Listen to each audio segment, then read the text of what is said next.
Show, the truth in sports talk streaming. When you want unbiased opinions about your favorite team without the spin, all you have to do is find The Monty Show, streaming live and available 24 hours a day, 7 days a week on YouTube. And now, here's Monty. Hey, yo, man, how the heck are you? The Monty Show, Wednesday, June 14th, 2023. Hello, Jakey Two Holes. How are you? Hello. Jake's got himself some new PXG golf clubs he's very excited about. You know, we'll talk about golf fittings, how much you're willing to pay for golf clubs. That's on the show today as well. Thanks to our good friends at The Advocates, theadvocates.com. The best injury attorneys in the business, hands down, no doubt about it. It is The Advocates, and I love The Advocates because they understand that when you've been in an accident, when you got hit riding your bicycle, if you got hurt at work today, the last thing you're thinking about is, well, how much do I have for a consultation fee? Or how much of a retainer do I have to put down? No, friends. At The Advocates, you do not pay unless and until The Advocates win your case. In fact, you can chat with an attorney live online right now and 24 hours a day, 7 days a week, 365 days a year at theadvocates.com. The best injury attorneys in the business. Big shout outs today to a shocking upset in the comments section. I got to tell you, really surprised that Preston Dorfeld is first one in. Wow. Truck Stop Gumby has been unseated. Wow. Huge upset. In fact, Truck Stop Gumby is third with a cow turd bomb today. That's some cow turd stuff. Cow turd. Wow. Okay. David Hackett's in second. Mike Chase is here. Patrick Boren is here. He says, we ready, hey. Damn right we're ready. Exactly right. Kyle J says, ain't ducking no smoke. Ain't ducking no smoke. Mark 324 says, Jakey Two Holes' favorite day. C. Kaufman says, happy Wednesday, all. Happy hump day for Jake. When did you become the humper on this show? I don't know, dude. Humping and pumping since 1993. Apparently. C. Kaufman says, happy Wednesday to everyone and happy hump day for Jakey Two Holes. Thank you. Kyle J. says, 25 years ago, Jordan pushed off. Damn right, he did not. He did not push off. See, and I think we should get into this a little bit, and maybe now is not the time, but that was not a push off. Michael Jordan forever. You know what I'm saying? Yeah. You know. Delaric, 11 of 22. Can't we get 100% likes going? Come on, everyone. What are we doing here? Let's go. What an insult. I'm just kidding. We appreciate if you guys hit the like button. If you are so inclined, please do feel free to join our membership. It's as little as $1.99 a month. You can go all the way up to $9.99 a month. That gets you into our members-only Instagram group where you get all of our breaking news first. The merch we never drop, you get first crack at that. Like all our specials, everything you need to know. And you get 1,001 pictures of Big Daddy Magic every single day. Right. So there's always that. Hit the join button right now to support the program. We appreciate that. Without further ado, as the Big Ten burns. little change up for you today. I know. Let me sit up. Usually we're here talking Pac-12 dying or surviving. Today, though, we talk as the Big Ten burns. And an interesting development out of the Big Ten today, we hear that they are chasing ACC schools. Virginia and North Carolina, speaking of Michael Jordan not pushing off, would be the top two targets. And it was interesting as we got into this story, we started doing some digging, and one of the first things we heard from our sources around the country was that Florida State is still actively looking to disrupt the ACC. Jake, is it uncouth, or is this exactly the right time for the Big Ten to be making a move? Yeah, I mean, I think the Big Ten, just got their, their new media rights deal done. And so I think after, whether you're a college football conference or a college athletic conference, or you're the NBA, let's say, anytime you get a media rights deal done that kind of secures your future for a little while, you're going to go ahead and start shifting your focus to expansion. And I think the Big Ten is uniquely positioned to expand. Obviously you've got this really beefy TV, distribution deal. And so I think you can afford to look at adding, a couple of teams. And I do think that obviously there is a thirst in the ACC to break that conference up and kind of do some realigning. And I think a lot of the ACC teams, including, your Florida States, your Virginias, your UNCs, I think they're hungry for a fresh media deal. Absolutely. They look at the Big Ten and they're like, damn, you guys are papered up. They look at the Big 12 and they're like, damn, you guys are papered up for the Big 12. Like, we want some more money. And the problem is they're locked in until 2035. And so you look at this situation and it's like, okay, well, how would you begin to go about breaking up a grant of rights situation that is ironclad, locked up until 2035? Well, you got to put together a majority of schools to do that. So how do you start that process? Well, all the schools need a new home first, right? Before you go to the table and say, hey, we want to break this thing up, everyone needs a new home. So that's why I think right now for the Big Ten, this is perfect timing. You got your media rights deal done. Yeah. Now it's time to go hunting.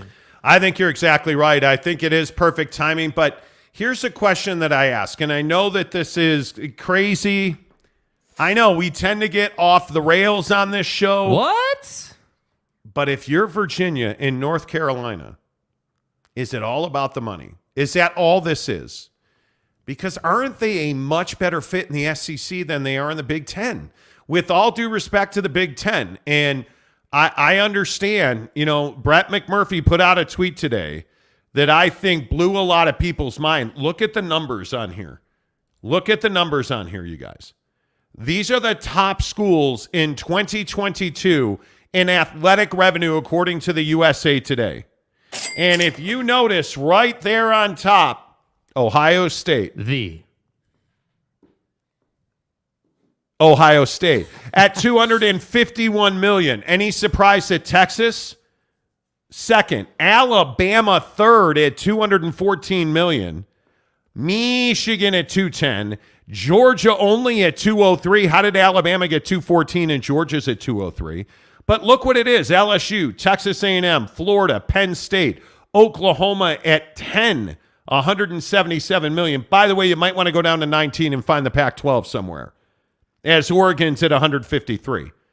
But is this a visual representation of why the Big Ten is a better fit?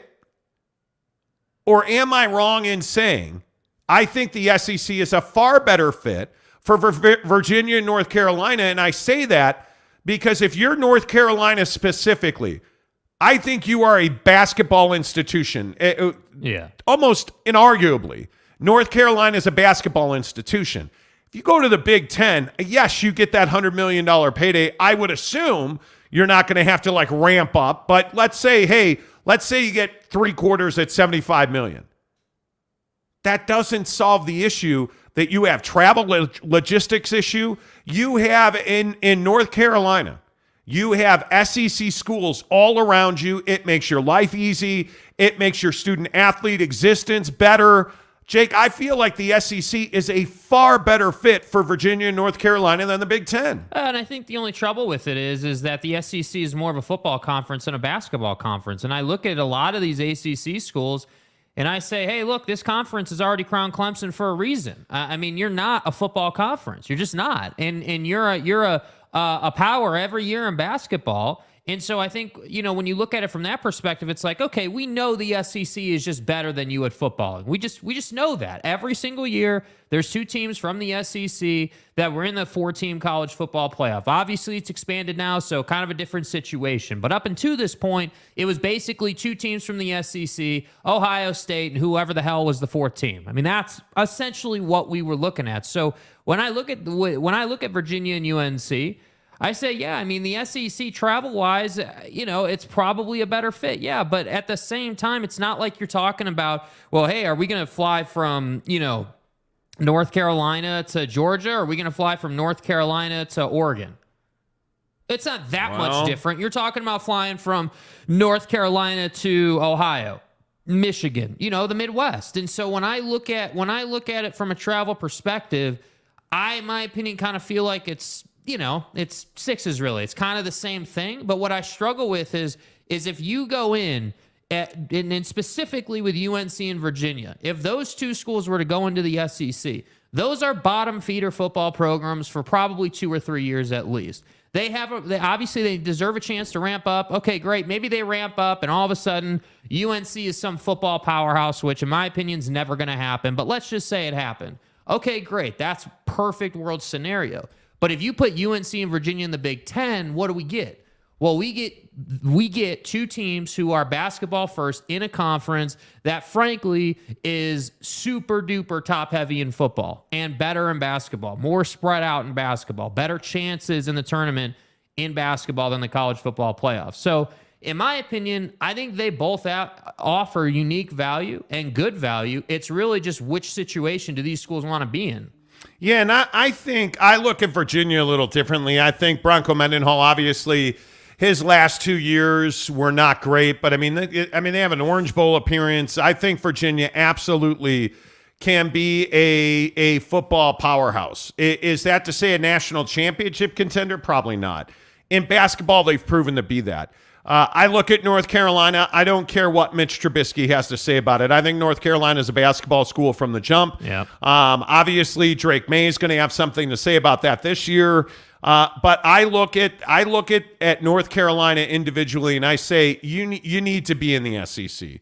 The Big Ten, I think everybody looks at that $100 million payday and they're like, oh yeah, I got to get to the Big Ten. I look at this Florida State situation. Our sources telling us that Florida State continues to be a problem for the ACC, and I say to myself, Florida State, if Florida State really wants the Big Ten, I would let them go. Is there anybody who really wants to be teammates with Florida State?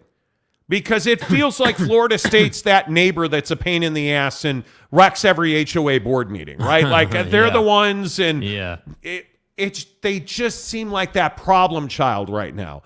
And I think it's unbecoming. And I think, frankly, it lowers their value. I look at a program like North Carolina. It's without question. If you could add North Carolina, there's not a conference in this country that wouldn't do that. Facts. Who wouldn't do that? You look at the basketball history. You look at the national championships, the Dean Smith, the Dean Dome, Dean Smith. You look at what Roy accomplished there. You look at all of the championship 2 years ago now. You look at all the success. It is not in question. They are a premier brand. Do you want, and one of the interesting arguments I think always comes up with North Carolina is North Carolina or. Well, I think one of the best ors is Kentucky right now. North Carolina or Kentucky. And I look at the problems that Cal is having in Lexington. I don't want anything to do with that. I feel like it's dysfunction. I feel like, dude. Mm-hmm. I think Kansas is a better property than Kentucky right now, and I think North Carolina is better than both. And I look at the SEC, North Carolina going to the SEC and dominate right now today. They would be arguably the best basketball team in that conference now today. Yep. So I just view, and I'm trying not to. We took a lot of heat last week, and everybody was saying that I was slandering. How dare you make fun of Ohio State? Uh-huh.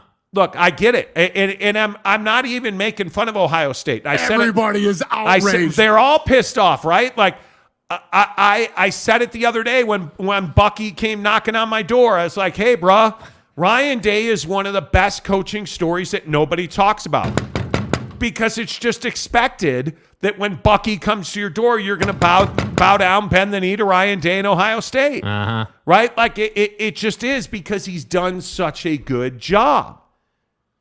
I think they've done a great job. That doesn't change the fact that the Big Ten is a 3-team league. Yeah. And I'm stretching to Penn State.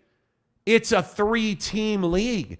Until SC and UCLA get there, it's a 3-team league. Yeah. And it ain't much deeper in basketball than those 3 teams in football. And the bloviating and the absolute overvaluing of the Big Ten based on their TV deal. It's great that the Big Ten's making $100 million, and I'm not trying to take that away from them. But please don't sit here and tell me that, oh, this is a great conference. It's not. Oh, man, a powerhouse. It's not. They're not 5 deep. Ohio State, Michigan, and maybe Penn State in football. That doesn't mean the rest are trash. There's another 3-4 there, but that's it. That's all. That's it. I really struggle with the value of the Big Ten. But, dude, I look at the ACC. There's real brands in that conference. The problem is in football, you already crowned Clemson, right? They've won the 2023 ACC championship. It's a basketball league that wants to play football. The problem is they're in this grant of rights that has them locked into the conference for 57 years, right? Like I joke. Stay hard. Right, but we're talking about 10 more years in that league. Yeah. Yep. It's untenable. It is absolutely untenable. And the problem is there's real value and real money being made on college basketball in that league. Yeah. That's the league that Brett Yormark's model needs to work in. That's the league that should be leading the country in college basketball, whether it is revenue, whether it is technology, whether it is innovation. Yeah. Yet it's not because of this grant of rights. And it frankly opened the door to the Big 12 to do a lot of creative stuff over the last 12 months that I think has just been so fantastically handled. Yeah. Yeah. So it'll be interesting to see. I again will just say if I am North Carolina and Virginia, I'm going to the SEC. Yeah. I think it's a far better fit. Yeah, I mean, I fit wise, yeah, sure. I think I'd also be looking at it from a revenue standpoint. Obviously, if you're just after money, the Big Ten's where you want to be, and again. But isn't that what happened in the ACC? Oh, long grant of rights, stability. We're gonna be the. No, you're not. Yeah. No, because you all chase because they all chase the money, right? Yeah. And yeah. I'm telling you, prosperity in the Big Ten is very difficult. Very, very difficult. When you have a league, and this is the Super League model, everybody gets excited. Everybody's like, "Oh my God, there's 3 conferences and they all have 71 teams." Stay hard. Well, hey, that's cool. Get excited, man. Blood's flowing. How are you going to have a dynasty anymore? How are you going to have rivalries anymore? I don't think super conferences are the way to prosperity in college athletics. I don't. I think you got to get rid of the NCAA. I think you got to get rid of grants of rights. And in my opinion, I think you have to have balanced conferences because these 2 or 3 team conference models, dude. Yeah. I'm telling you, all you're doing is paying the haves and you are cutting out the have-nots. Yep. It really is. It really is that simple. Yep. In my opinion. All right. Less of us, more of you on the Monty Show. Appreciate you guys all being here. All 483 of you. Make sure you hit the like button. Really appreciate that. Appreciate our new members today. Shadatu How To Do is a new member of the show. Who the fuck is that guy? Who the fuck are you?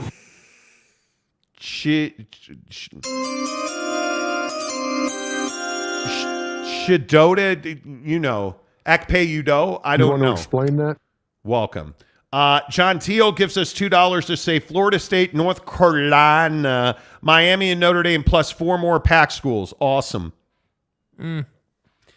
Why is everybody so fixated on Notre Dame? What is it that makes people believe? And John Teal, I'm not telling you you're wrong. What is it that makes people believe that Notre Dame all of a sudden is going to change their mind and join the Big Ten? In God's name, image, and likeness. Because that's the only thing that makes sense. They're a football independent, and I don't see any way that they just all of a sudden join the Big Ten as a football program and leave their basketball in the ACC. Uh-huh. Does that make sense to anybody? No. That don't make sense to me. Like, I look at that Notre Dame situation, I think it's going to be very interesting.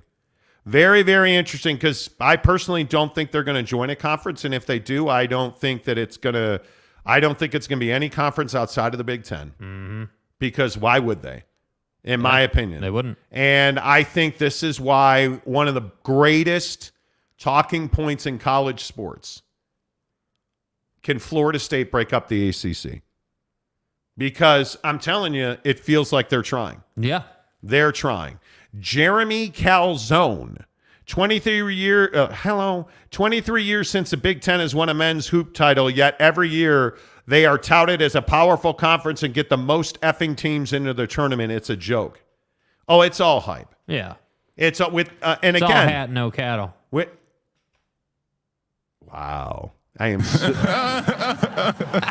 so bricked up over that comment.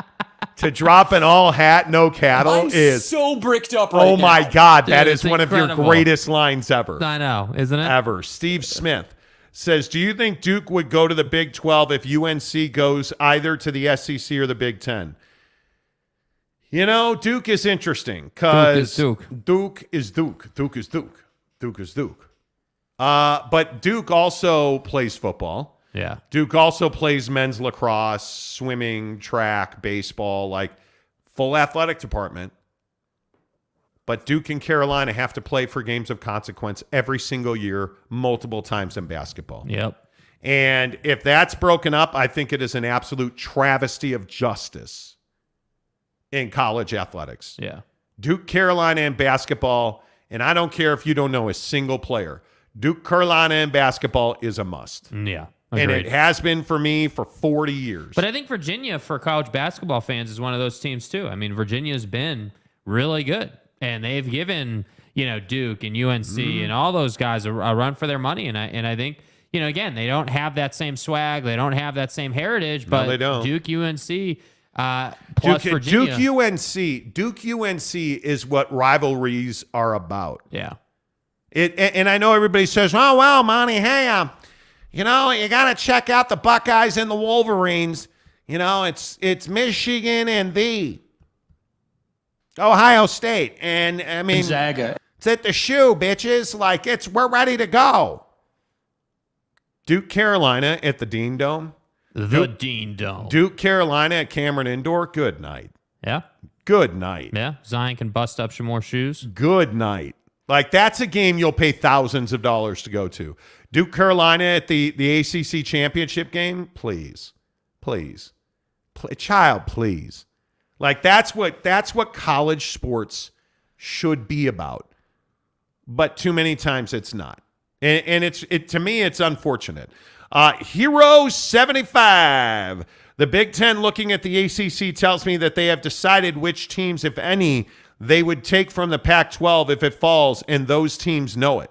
Oh, I don't think there's any doubt that Stanford, Cal, Washington, and Oregon are as good as gone. Yeah. I mean, it is, to me anyway, I think you have to have it. I think you absolutely have to have it. And I think it's one of those things that is not negotiable. Mm-hmm. It's not negotiable. And I think when you look at the Big Ten and where they are now, if you add, and let's get crazy. I mean, let's get delusional. Let's smoke some ayahuasca, drink some peyote, whatever your flavor is. Oregon, Washington, Stanford, and Cal, Virginia, North Carolina, and Notre Dame. Who says no? Who says no? Because you think you're making $100 million now? You add those teams, those 7 teams, dude.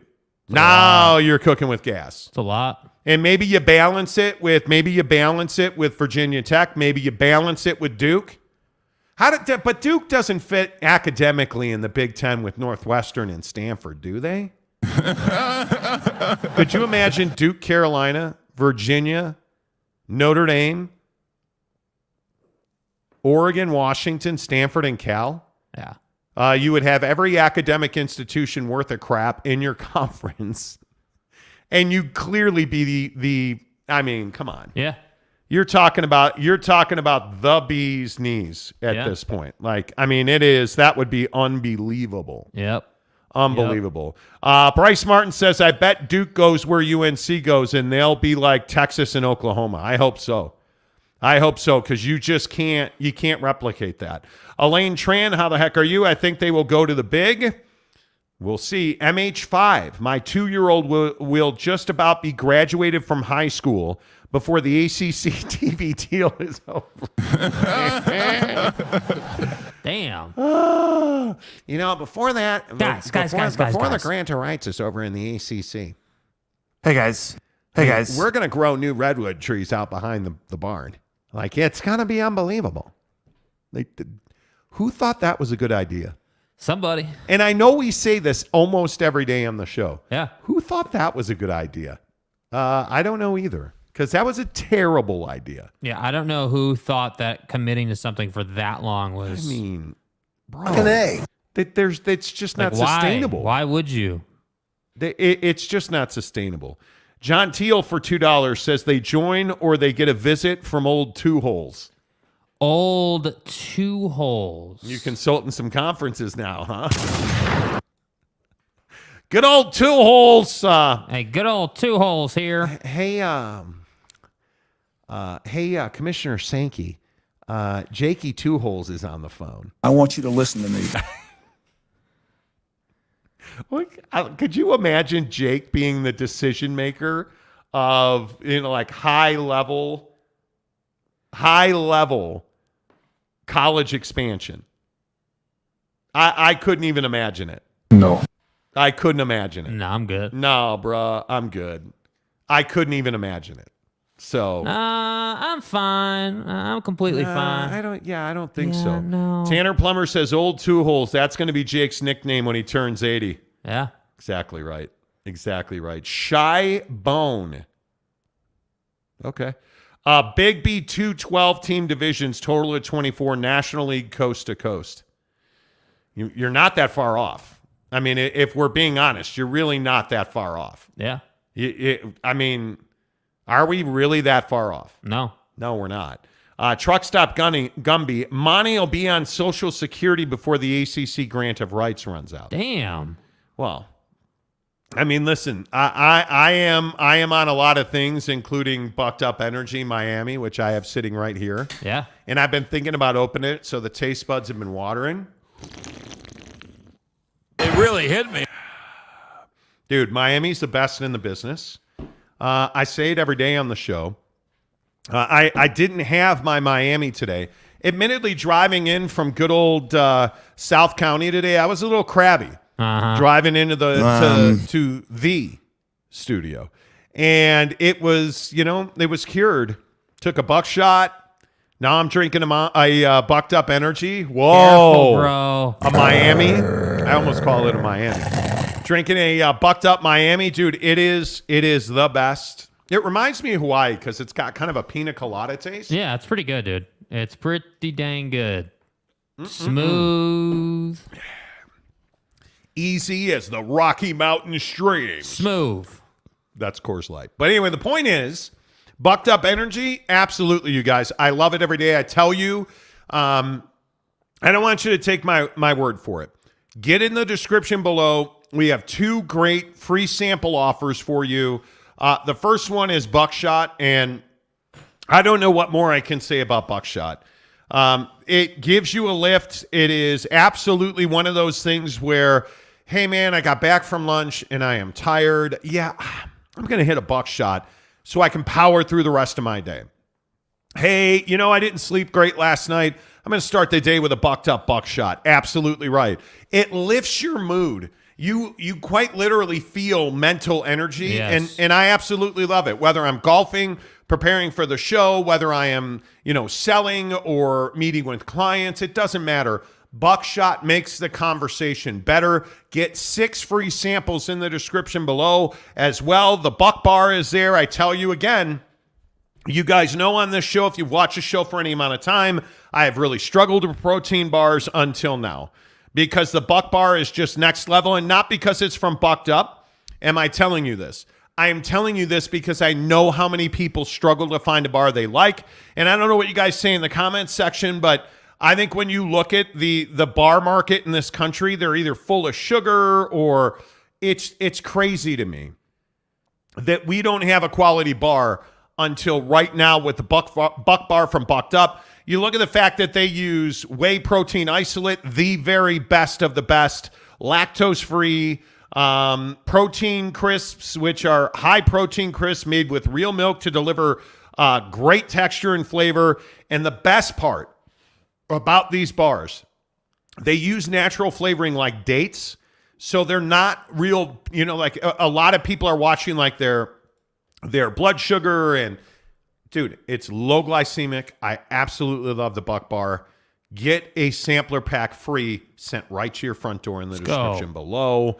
Absolutely love it. Kurt Peters says if you like pina colada and getting bucked in the rain. You don't even know what that's from, Pina colada. You don't even know what that's from, do you? It's a song, bro. If you like pina coladas. Anyway, Gary says, question. when's the next warehouse sale? Next year, unfortunately, bucked up warehouse sales only once a year. Unfortunately. Yeah. That's the once worst. a year. Which is fine. But the warehouse sale was amazing. All right, let's keep rolling through your comments. LV Seminole says, Monty, your product promo transitions are the things of legend. Bravo. Yeah. Oh, you're welcome. You're welcome. We Roger Sales at the soccer match the other night was like, you have me laughing in the grocery aisles. We try. Yeah. We absolutely try. T-Duck, what's up, T-Duck? Big Ten adds CU before Utah. We almost made it a whole week without somebody just absolutely disrespecting the Utah Because it's Utes. garbage. Could be. Could absolutely be. Cattle, bro. Christopher Shannon, security wanted to have a contractual revenue assured. It's stupid idea because TV networks need the university's content. I'm telling you now, there is no question in my mind that grant of rights are going away. Yeah. It's not a smart business model for a university. Yeah.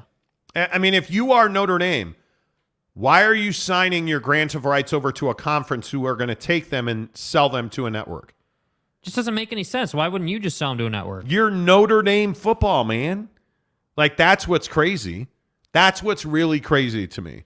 It's fair. What's up, buddy? This is why people throw shade at ESPN. The super conferences are killing rivalries. It's terrible. But I don't think it has to be that way, and that's what I hate about college football right now. It just doesn't need to be that way. We don't have to skip out on BYU Utah every year. They just need to schedule it.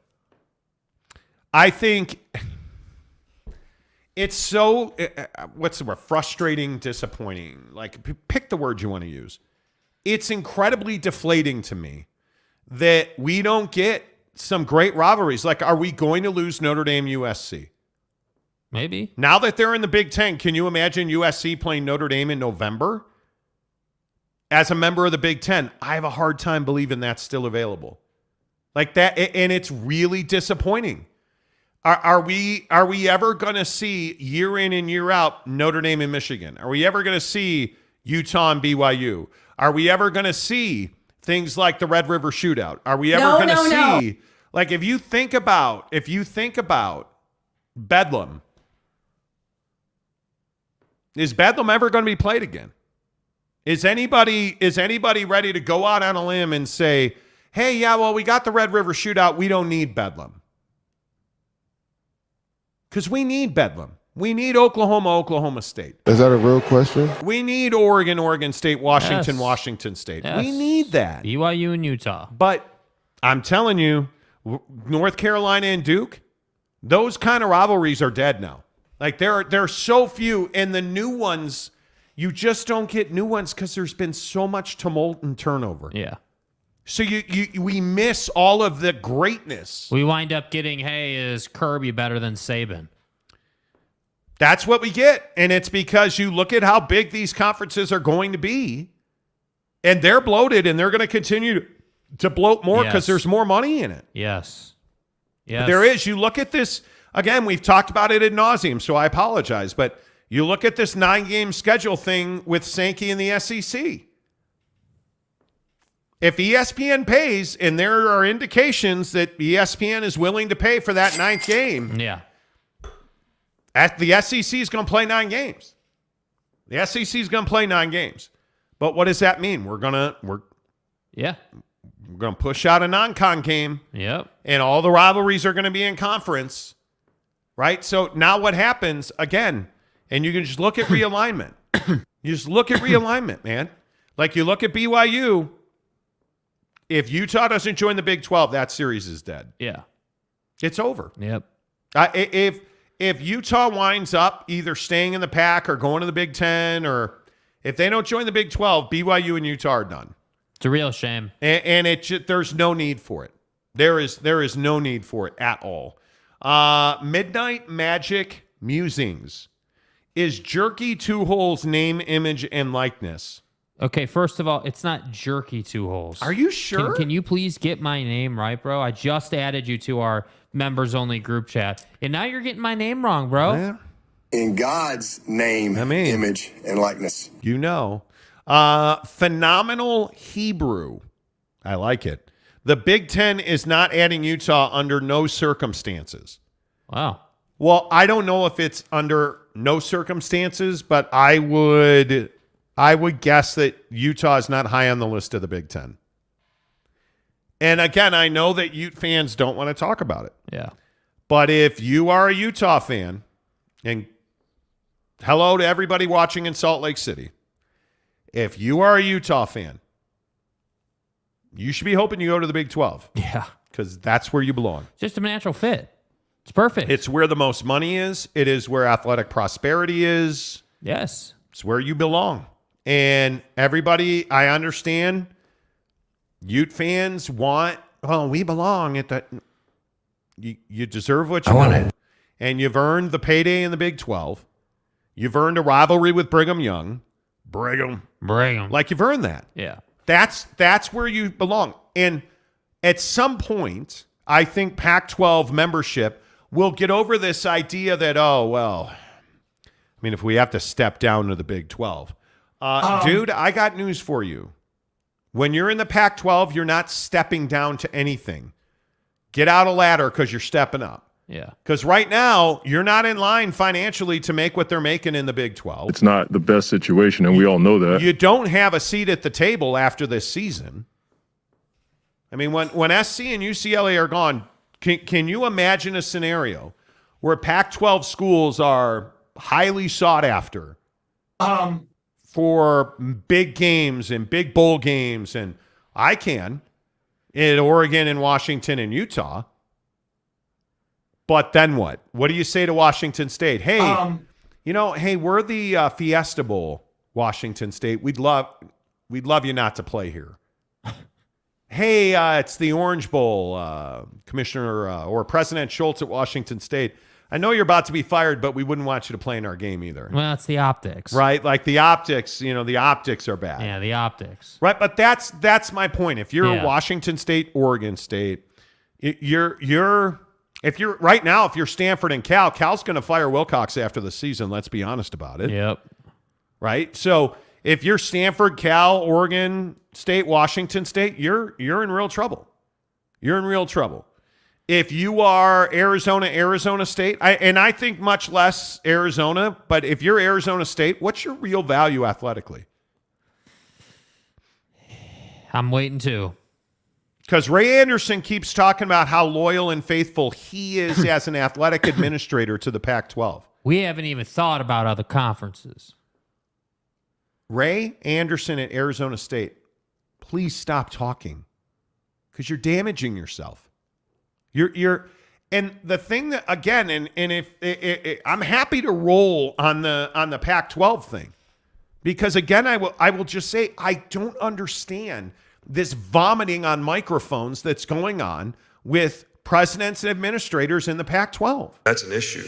I just don't understand it. Yep. And I want to understand it. And look, Ray Anderson at Arizona State, who I know a little bit from our time in Arizona. Ray, you've been nothing short of an abject failure as an athletic director. Let's not like, hey, but this is who we are. We sucked before I was here. We suck just a tiny bit less. Well, actually, that's not true. We suck far more now that I'm here, but it's not my fault because I hired my best friend to be the football coach and didn't fire him on time. It actually is your fault. And then going on Sun Devil podcasts and talking about how, Bobby Hurley, he's done a great job because he's, lost every one of his players to the transfer portal. Oh. I don't know if you know this, Ray. Kids go where they want to play, and they didn't want to play at Arizona State.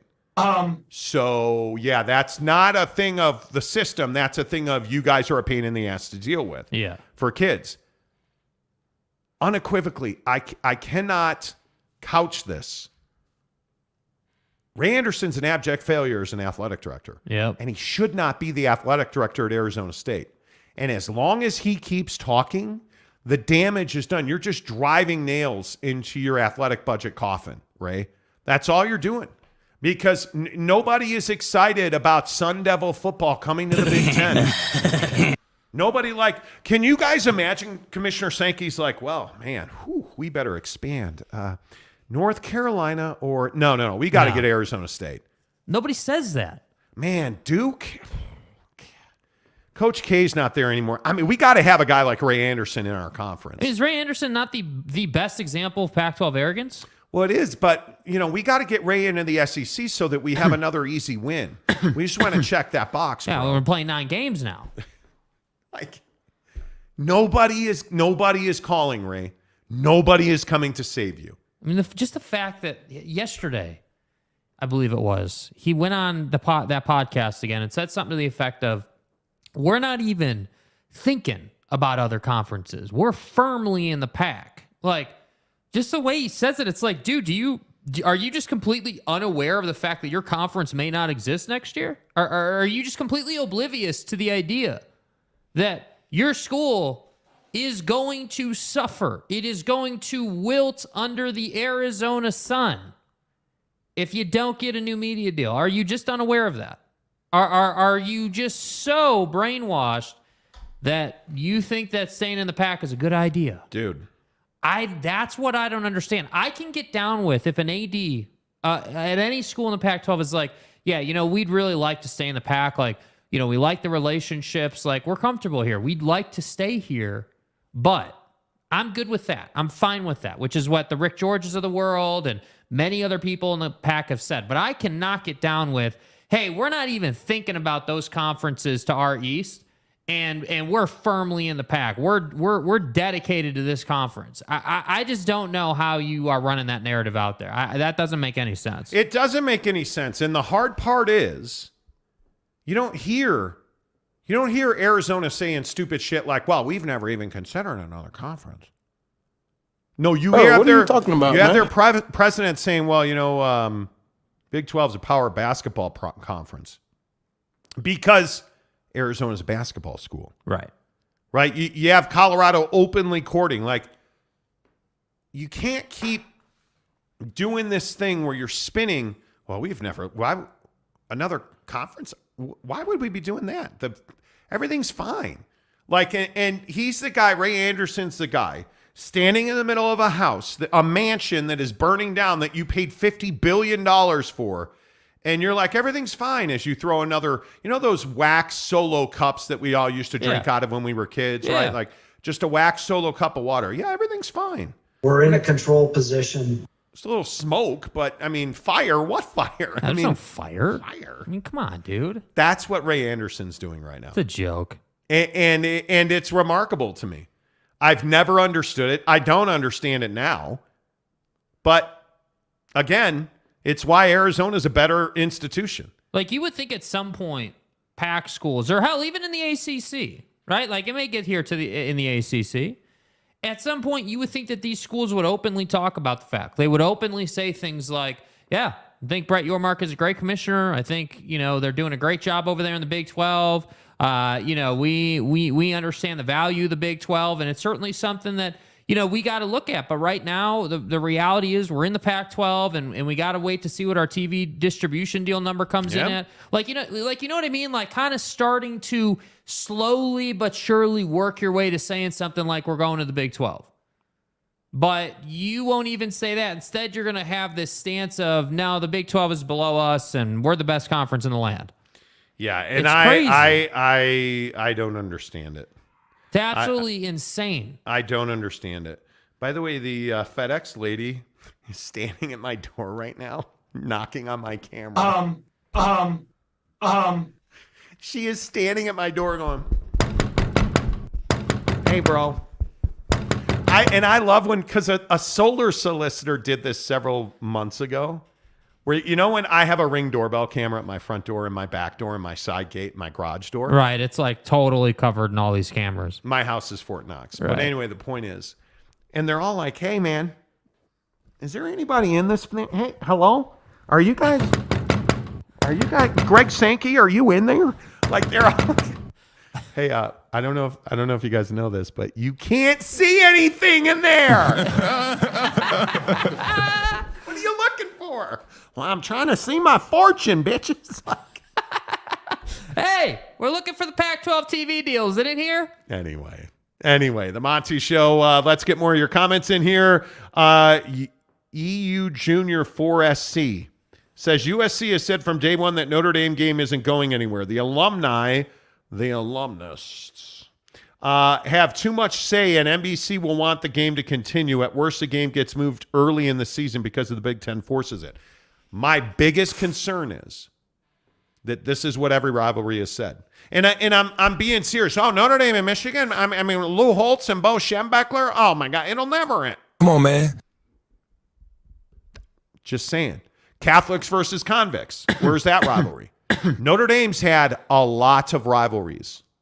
A lot. Had.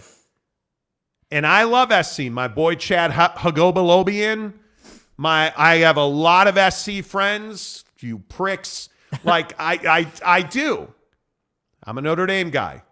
I know all too well that the Catholics, they're all liars. They're Catholic. It's what, probably a different show. Don't lie to me. As a recovering there you go. As a recovering Catholic, I can tell you the truth is not always the truth. Where's the Italian? And the only thing that we can rely on is Jesus Christ. In God's name, image, and likeness. Is a Notre Dame fan. God bless. But that does not mean that Notre Dame and USC are going to continue to play. In Junior, I hope, or Euro? Yeah, whatever your name is. I have no idea. But my point is EUJR4SC. Gilstrap. Gilstrap! Yeah. I hope you're right. I absolutely hope you're right. Man, Whatever. I hope Gilstrap's here. Yeah. I hope you're right. Gilstrap in here right now? Brad Turner, anyone else a Logan listener that golfs? Want to go with me at Logan River? Somebody but reach you out. can go to canyons with us. Somebody reach out to Brad Turner. Elaine Tran says, LMAO, sensitive, aren't we, eye patch? Oh, boy. Are there fights going on? Ron Loney says, let the Pac-10 burn. Okay. The eye patch says, BYU fans have yet to play a Big 12 game and aren't even members until July 1st, but they already think that they're shot callers of the conference. If you ain't first, you're last. I don't think there's a BYU fan who thinks they're a shot caller in the Big 12. I think BYU fans are clutching their caffeine-free Diet Cokes, thanking their lucky white salamanders that they're in the conference.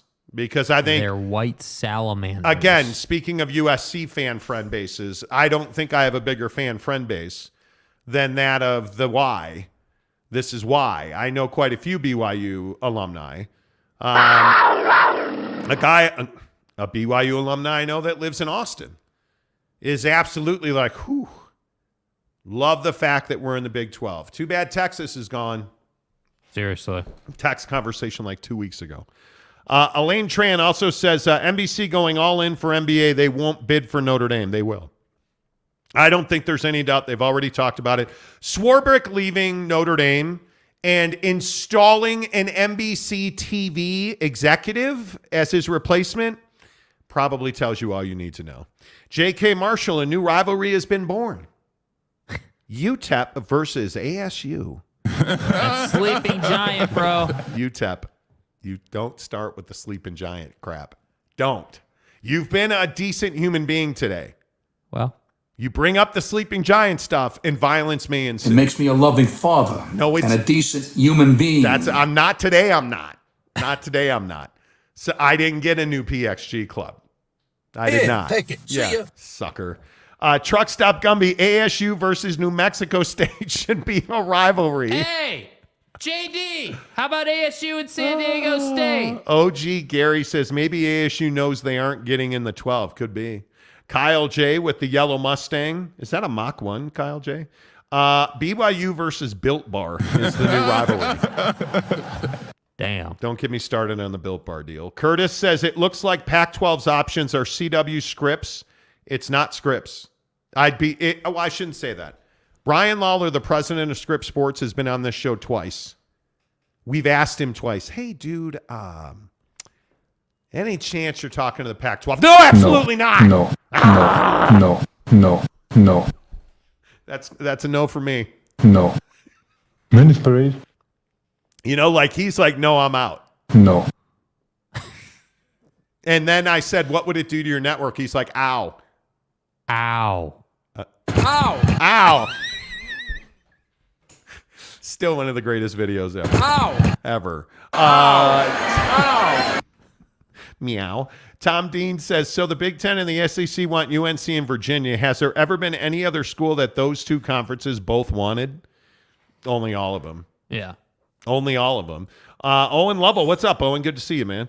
BYU should spin up their Cougar rivalry. Washington State versus Houston versus BYU. Coug action.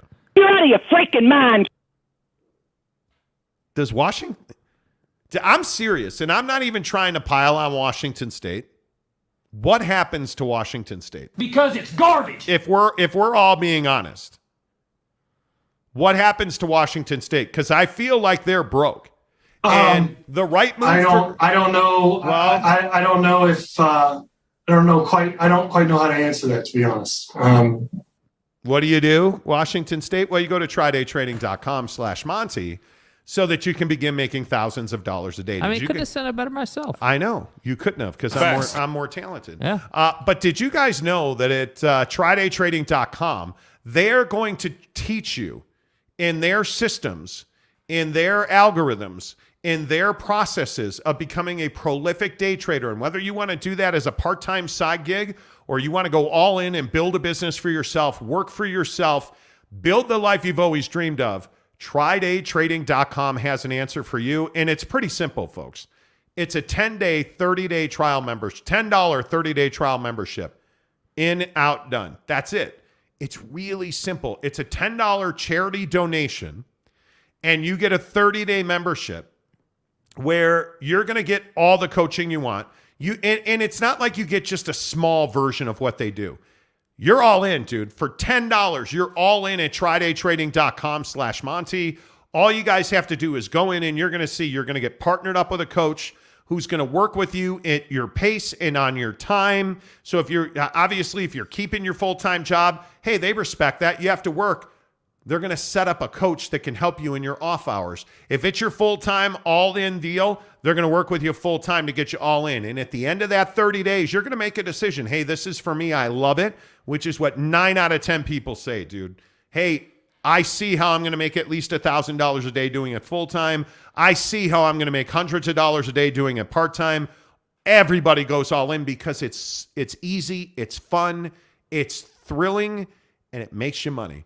And if I ask you the same question I ask every day about trydaytrading.com, will your answer be different today? Did you make $1,000 today at work? Oh, you didn't. trydaytrading.com/Monty. Did you make $250 today at work? Oh, you didn't. trydaytrading.com/Monty. Are you an Uber driver? Are you a Lyft driver? Are you a DoorDasher? Are you somebody who is busting your ass outside of the home? Stop doing that. Spend time with your wife. Spend time with your kids. Spend time with the dog. TryDayTrading.com. Change your life for $10 in 30 days. Change your life, folks. $10 in 30 days. TryDayTrading.com is the way to go. All right, let's run through some comments here. Robbie, whoa, hello, comment dump. Robbie Carter, yes, I want Utah in the Big 12 all day long. Yeah. It just makes so much sense, Robbie. And it's a league that they can come in and compete in. And again, you put Utah into the Big 12. They can compete at a very high level now. The question is, and again, I ask Utah fans, people watching in Utah or in Salt Lake City, do you believe that the Run-In Ute men's basketball program can be rebuilt and claim their spot? I think it's an uphill climb, but the money is there. I mean, it's there, but I think the problem is you're not let's say, I'll just use Virginia as an example. Let's say Virginia goes through a spell where they're terrible in basketball specifically. And then 5 years after that, they're good again. Well, everyone believed they could be good again because at one time they were national championship good. The problem with Utah is, you had a good program, no doubt about it. But were you ever really like national championship, can beat anybody at any time good? And the answer is no. So do I think that Utah could build their basketball program up to a point where they were competitive and maybe they were around a 32 team? Yeah, absolutely. I don't believe on any level ever that they will compete for a national championship in basketball because they are a football school. Ever. They are a football school, bro. I'm telling you that the University of Utah, in my experience, I believe that they can do both. I think their athletic director in Salt Lake City is Mark Harlan. Mark's a guy that is building programs there. You look at their athletic department, you look at whether it's softball, whether it's gymnastics, football, I mean, certainly football. You look at what they've done in track and field, he is a program builder. Yeah. There's no doubt about that. Yes, they can win in basketball. And hey, I'm all open to the idea that I'm dumb and I don't know what I'm talking about. I think they can be a tournament team. I have doubts about national championships. Being at that level, that's a high level, bro. But I just think there's too much money to be made for them to just suck year in and year out and make no moves doing it. But how many teams are there in the country, that are just, hey, we made the round of 64, made round of 32, Sweet 16, and that's a great year for us. I mean, how many of those, and we had this death match yesterday about San Diego State, but I think they're a good example. I mean, San Diego State is a team that should be a tournament staple, and they should make that money every single year. Absolutely. Now, national championship, obviously I have some reservations, I don't know about that. But I look at Utah and I look at some of these other teams in the pack, and I just say, dude, you got Arizona State? No. Never, no. Now, that team down south? No, not BYU. Arizona? That's a team that I could be like, okay. But flip the coin. Yeah. Flip the coin, and the Arizona Wildcats and Tucson. A players program. Where they're out of water. Will they ever win a national championship in college football? No. Nope. But I think I can say confidently that Utah can win a national championship in basketball. Their women's team almost did it. Yeah. I mean, I don't know. I guess it's... I hadn't considered the women's side. That's a very fair point. The women's side had an excellent year. I've heard that about you. No question about it. All right, let's get calzones. At Papa Murphy's, we do more than just pizza. We do calzones. Papa Murphy's does calzones? Oh, I think you mean I do the calzones. And how do you do it, Dad? How do I do it? Oh, well, we do it with fresh ingredients and hand-shredded cheese tucked in a scratch-made dough. That's how, honey. At Papa Murphy's, we make great pizza. Hey, don't forget the calzones. Order now at papamurphys.com. Papa Murphy's Pizza, the official pizza of the Monty Show. Make sure you download the Papa Murphy's mobile app on your phone. Super easy. We used it the other day. Love the fact that we get in here at 7 a.m. We grind our asses off, order our calzones at 8 o'clock in the morning. For 4 o'clock in the afternoon, Mrs. Monty swings by and picks them up, puts them in the Traeger smoker. By the time I get home, she's got dinner on the table. Do something for me. Dude, if she was here, she would smack me silly. But no, it really is convenient, and that's what I love about Papa Murphy's. Never mind the fact that it's fantastic. Stack your order like this, guys. Calzones, marinara meatball, dump it on top of the calzones, Yeah, please. dump it. Make sure you get your take and bake s'mores or your chocolate chip cookies. Boom, done. Out of here. Boom. So good to go. Papa Murphy's Pizza, the official pizza of the Monty Show, presented by The Advocates, theadvocates.com. The best injury attorneys in the business. The Advocates, guys, you never pay to talk to somebody about your injury, to talk to somebody about your workman's comp, to talk to somebody about the fact that you got hit walking down the street today because somebody was meandering across the road looking at their cell phone. Jake and I are motoring down the freeway today, and there's a semi-truck Just drifting lanes. Just drifting around. Just drifting lanes. Corrected. But you see that every single day. If that happens to you, you didn't deserve to be in that accident, but you do deserve somebody to fight for you. That's what the advocates are all about, where you never pay a retainer, you never pay a consultation fee. In fact, you can talk to an attorney live right now at theadvocates.com, 24/7, 365. Chat with an attorney on their website, because you don't pay the advocates unless and until they win your case. At theadvocates.com. How the heck are you? Happy hour number 2 of the show. Kyle J says, Jake doesn't know Utah played for a title in 1998. Look, he wasn't born. Note you said played for a title. Elaine Tran says, Utah can't. Now we're going to have Utah fan versus non-Utah fan. Gary Goderoff. Gary, how are you? Wasn't Gary in the hospital yesterday? I think that's HIPAA. Jakey Two Holes to host Wheel of Fortune. I meant to talk about that today. Pat Sajak from Wheel of Fortune retired. Yeah, dude. You're saying that like you know. I know man, him, what dude. a loss. What are you talking about, bro? I know him. Show. I grew up on him, I mean, bro. Listen, at first Alex Trebek, and now fucking, you know. Come on, dude. Pat Smajak. Yeah. You know. Come on. And Vanna Black. I mean, it's. You know who Vanna is? No. You don't know who Vanna White is? Probably do. I just don't know her name. All right, Google Vanna White. Vanna White. Do you guys understand? Oh, yeah, I know Vanna White. Do you guys understand? Yes, I know Vanna White. Do you understand the challenges of being a parent in 2023? Vanna's got a Vanna. I know Vanna's got Vanna. I know. The fact that you don't know who Vanna White is very terrible. Dude. Vanna's very got terrible. Vanna. God damn. All right, just some dude in South Carolina gives us $5 to kick off hour number 2 on the Monty Show. Louisville, Virginia Tech, and Pitt to the Big 12 to pair with Cincinnati and West Virginia. I mean, it's not bad. It's not bad. Bro. Not a bad idea, but I don't think that happens. I'm going to commit a sacrilege on the show. On to Cincinnati. I want you. No, Coach, we're not. We're really focused on Philadelphia right now. Is there anybody who's like, what can we do to strengthen our conference? Yeah, we're focused on the Jets today. I better call Louisville.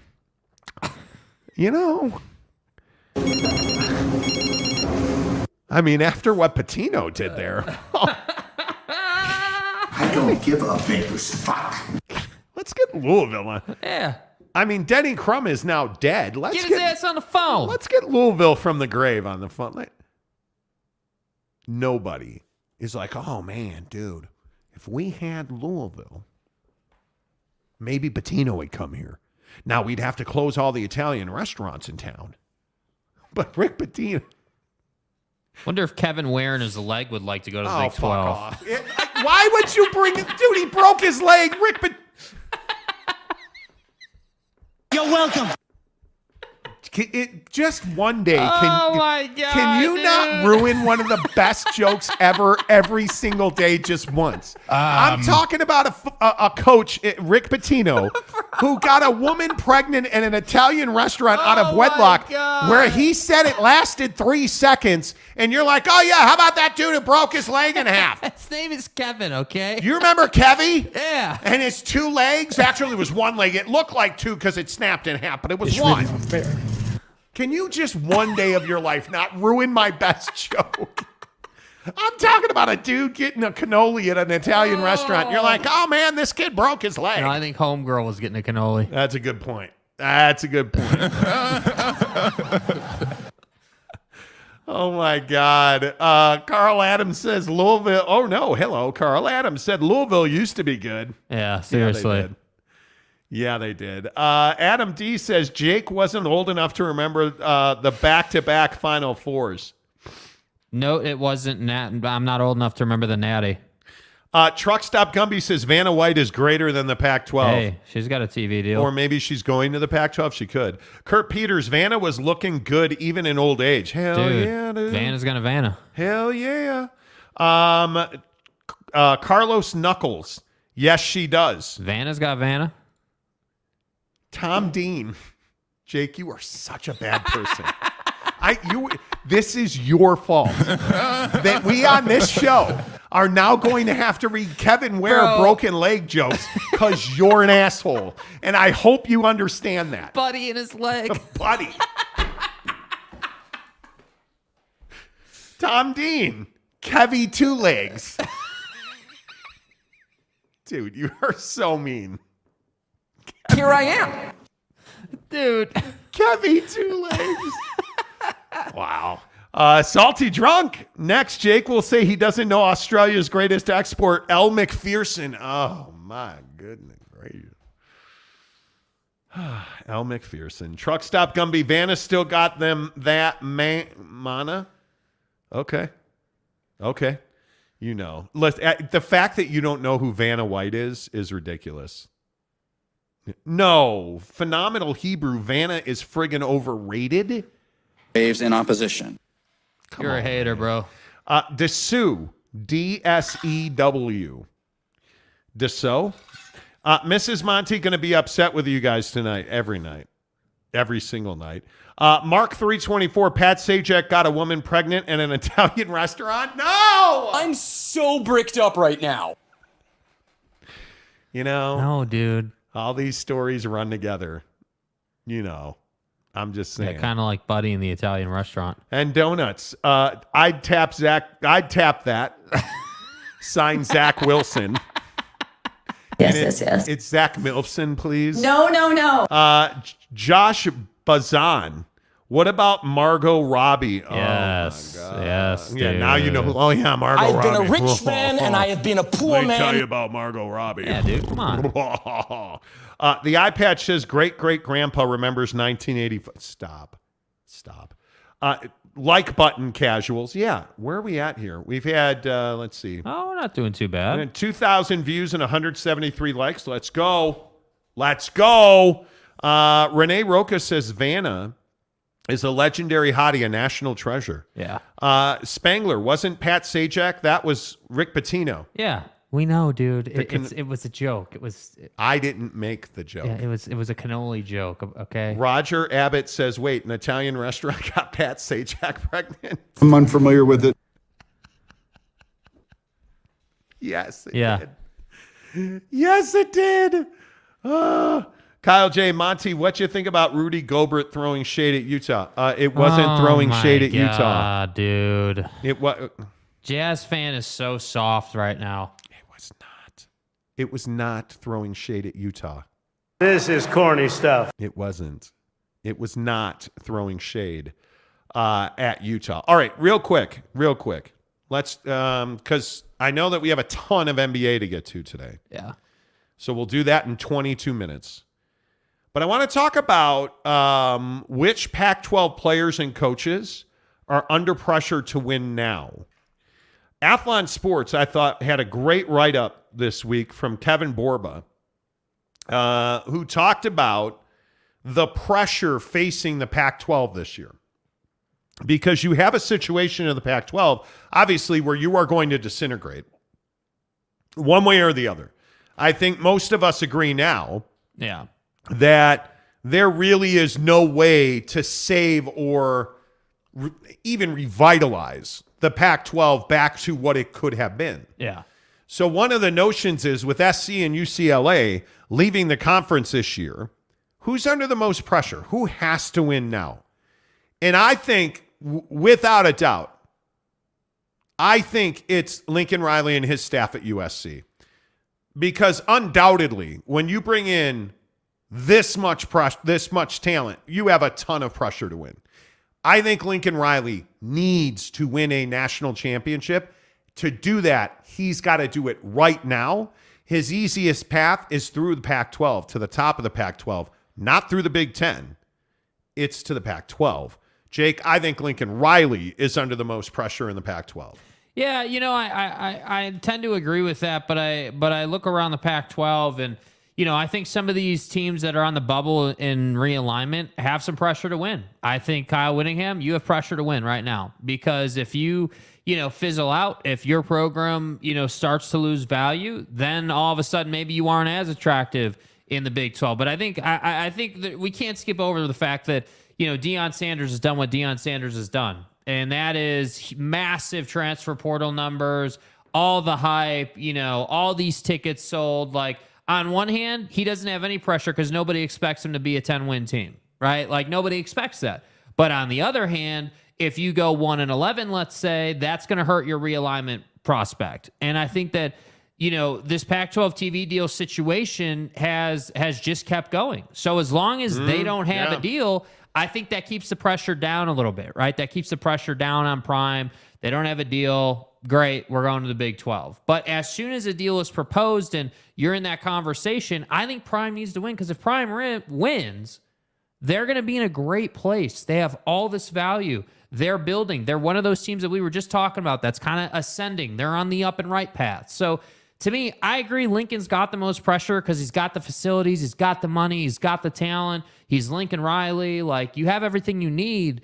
But as far as the big picture in college football is concerned, I think Deion needs to win. If Deion could find a way to win 5 games, which won't happen, but if he found a way to win 5 games, that would be an absolute coup.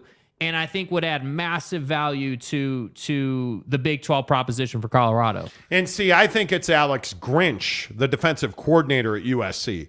That dude's got pressure. Wow. You give up 500 yards at Tulane and get embarrassed in a bowl game last year, and I don't care who checked out or who was disengaged, you're US flipping C. When you give up that kind of yardage and those kind of numbers to Tulane and lose, it is a shocking result. Not only that, but you restructured your staff defensively at USC. You brought in a hell of a lot more talent. You are a better football team this year than you were last year. You're certainly your linebacking core, your secondary is better than it was last year. If they are bad again, it's coaching. Period, point blank. And again, I rewind to the fact that Lincoln Riley needs a national championship. Lincoln Riley was brought to SC to win a national championship. Facts. And I don't think it was said, hey, we need you to win a national championship in the Big Ten.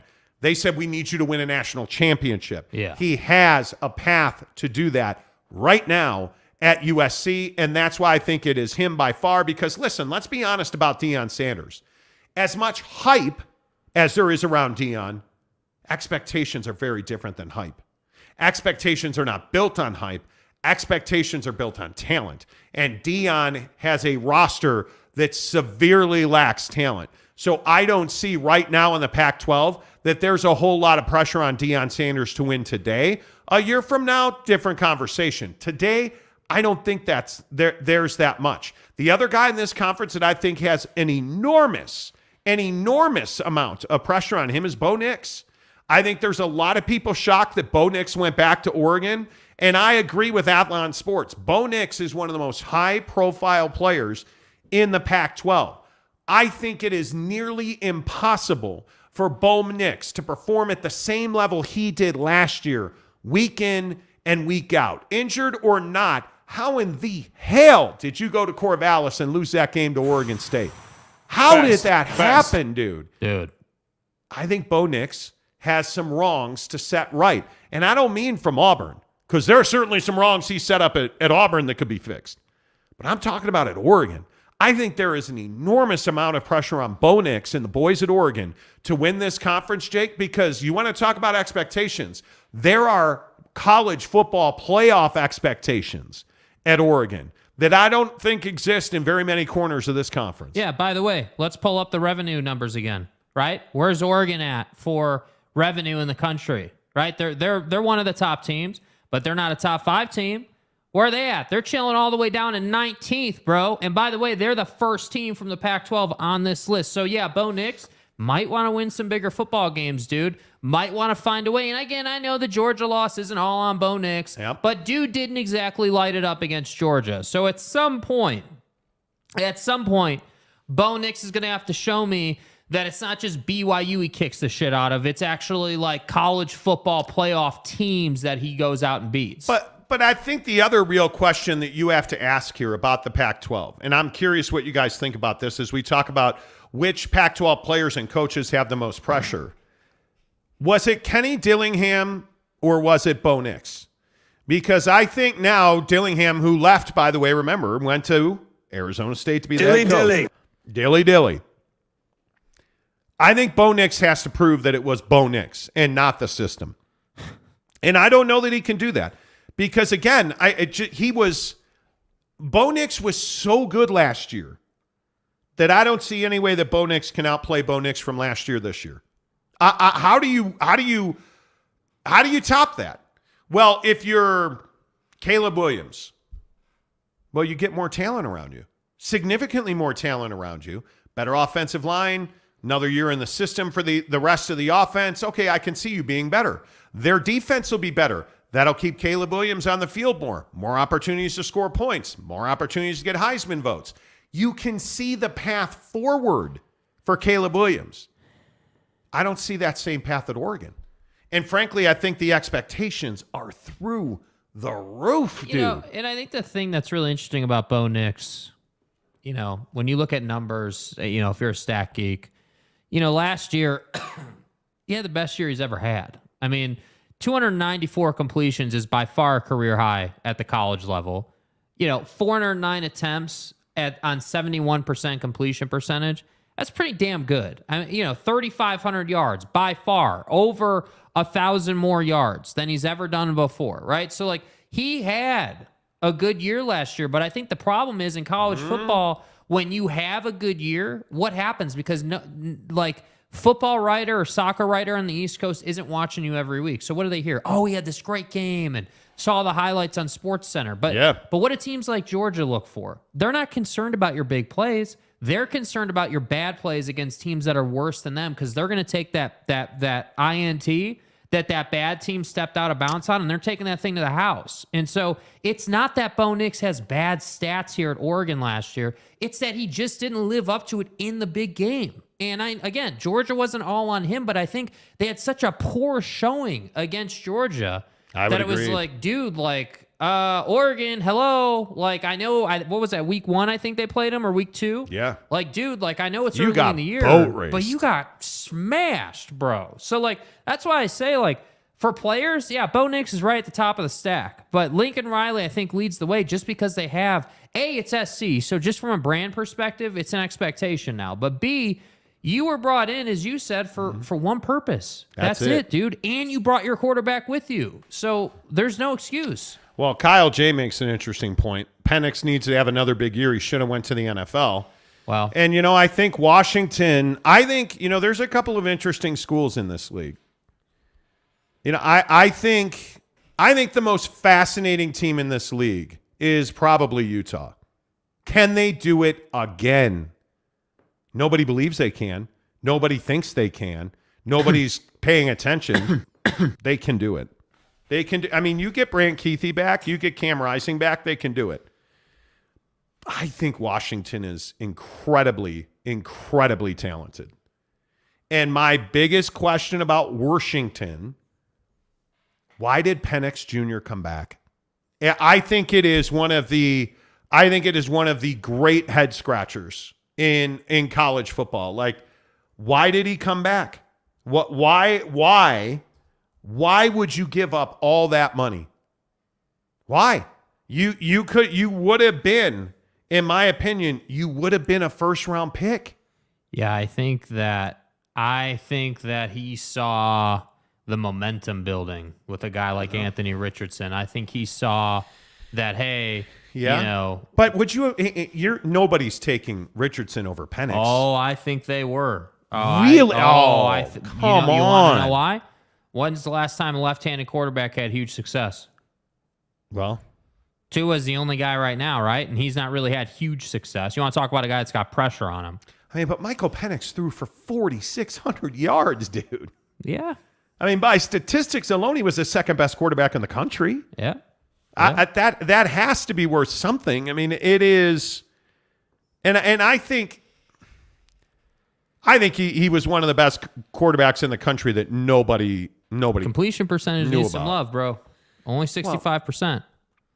I know. Okay. I know. 4,600 yards, 31 TDs, eight interceptions. I know. Great stats. I'm not saying he sucks. He's damn good. But I'm just saying, if you're Penix and you're left-handed and you're looking at this past draft, hey, man, Bryce Young, CJ Stroud. Like this was a deep quarterback draft. There's no doubt about that. So that's why I think he decided to come back, because he was like, yeah, if I can just replicate, I'll be in a great place. Well, and it'll be him and Caleb Williams. I mean, those are going to be the guys that I don't think there's any question coming out that those will be the two guys. I just don't. I don't even know if. I mean, I don't even know who else it would be at this point. But I think it's a fascinating. But that's kind of my point, right? I mean, even Caleb Williams is probably going to be a number 1 overall, number 2 overall guy. I would think so. Yeah. But if you're Penix, you're good with that, because now it's like, hey, I don't have 8 guys in front of me. I like Penix, if he has a year, another great year. I mean, he could make the case to be a top 5 guy. You'd have to have a year. You'd have to have a year. But he can make that case. And that's what I think he couldn't do this past year. This case was empty in this draft. There's no doubt. Well, hey, man, when you bet on yourself and you win big. You win big, absolutely. And I think when you shop the 24-hour sale starting tomorrow at buckedup.com, and you use the promo code Monty, you get 20% off. And you realize that everything on the site tomorrow, buckedup.com, is 45% off at buckedup.com. Dudes, whether it is pre-workout, whether it is collagen peptides, BCAAs, buck bars, buck shots, buckshot, it's amazing. I don't know how tomorrow's not the day that you dominate at buckedup.com. Use the promo code Monty to get 20% off. Tomorrow, June 15th, buckedup.com, everything is 45% off. All of their clothing, their legendary T-shirts, their legendary joggers, which are the best joggers in fitness, all of their BCAs. And again, you guys, I sit here every single day on this show and I rave about the buckshot. Yeah. I rave about it. And you guys know I got on the scale this morning, lost 2 more pounds. I've lost 25 pounds, and I give Bucked Up, hey man, I give Bucked Up a lot of credit for that, because between the buck bar and the buckshot, it absolutely helps me feel more energized. I am not eating nearly as much because the buck bar keeps me full. It has got the best proteins in it, and I show the label every day on the show. The whey protein isolate is the cleanest form. It's lactose-free protein. You look at the fact that it's awesome fuel for everything that you do, you guys. Not just working out. And hey, if you work out, buckedup.com's the best in the business. But if you're just a dude going into the office and you just had lunch and you're like, dude, I need a nap. Come on, man. Hit a buckshot, dude. Get yourself through the day. Sleep like a baby tonight. It's long-lasting, clean energy to help you get through your day, and it's 45% off at buckedup.com. Tomorrow, one of the best days of the year. One of the best days of the year at buckedup.com is tomorrow. Everything is 45% off, buckedup.com. Let's see, where are you guys at? Preston from Greensboro. Drake May, fantastic. Fantastic. If you're not excited about Drake May, you're not a college football fan. His situation is a little different, though, right? Because he's a guy that did enough to build excitement, but now he's got to have that signature season where you just stand out, because he's a guy that's not playing at Oregon. He's not playing at SC. He's not playing at He's not playing at a quarterback factory. Yeah, and so when that's the case, I mean, again, it's not unheard of, right, that you would get to the league out of the ACC. That's not unheard of, obviously, at all. But I think when you're not, when you're not at a quarterback factory, dude, Drake, you got to have a year, bud. And I think if I'm an NFL prospect, or if I'm an NFL scout looking at prospects, all I care about is attempts, yards, and touchdown interception ratio. That's what I'm looking at. I wonder if KJ Jefferson can turn into a legitimate. He's got the talent. Fucking right he does. SEC now. They're going to play big games. And again, I know you don't want to hear it. But you look at the top, if you look at the top 5 quarterbacks, it'd be Caleb Williams. I would put Penix Jr. number 2, Drake May number 3. Right? See, I would jump Penix Jr. to number 2 just because He was so elite. But then you get to like Bo Nix or Drake May. Well, I'm taking Drake May every single day. Like, I'm not a Bo Nix guy. I know what I know about Bo Nix at Auburn, and I want to see it again this year. I don't have to see it again this year on Drake May. There's a lot of Baker Mayfield at the NFL level that I see in Bo Nix. I see a lot of that out of him. That's interesting. What about Quinn Ewers at Texas? I mean, he is in the middle of a huge run that he needs. I mean, he's got to get more accurate and consistent. And maybe the word for Quinn is consistency across the board. Yeah. Like, Quinn just needs to be more consistent all the time in everything he does, whether it's taking a dump or throwing a football. Like, that's probably a bad example. But my point is, he just needs to be more consistent, man. Yeah. Like, that's what he needs to be. And there's a couple of other guys like Jordan Travis, Riley Leonard. Like, I think there's a bunch of really good quarterback stories.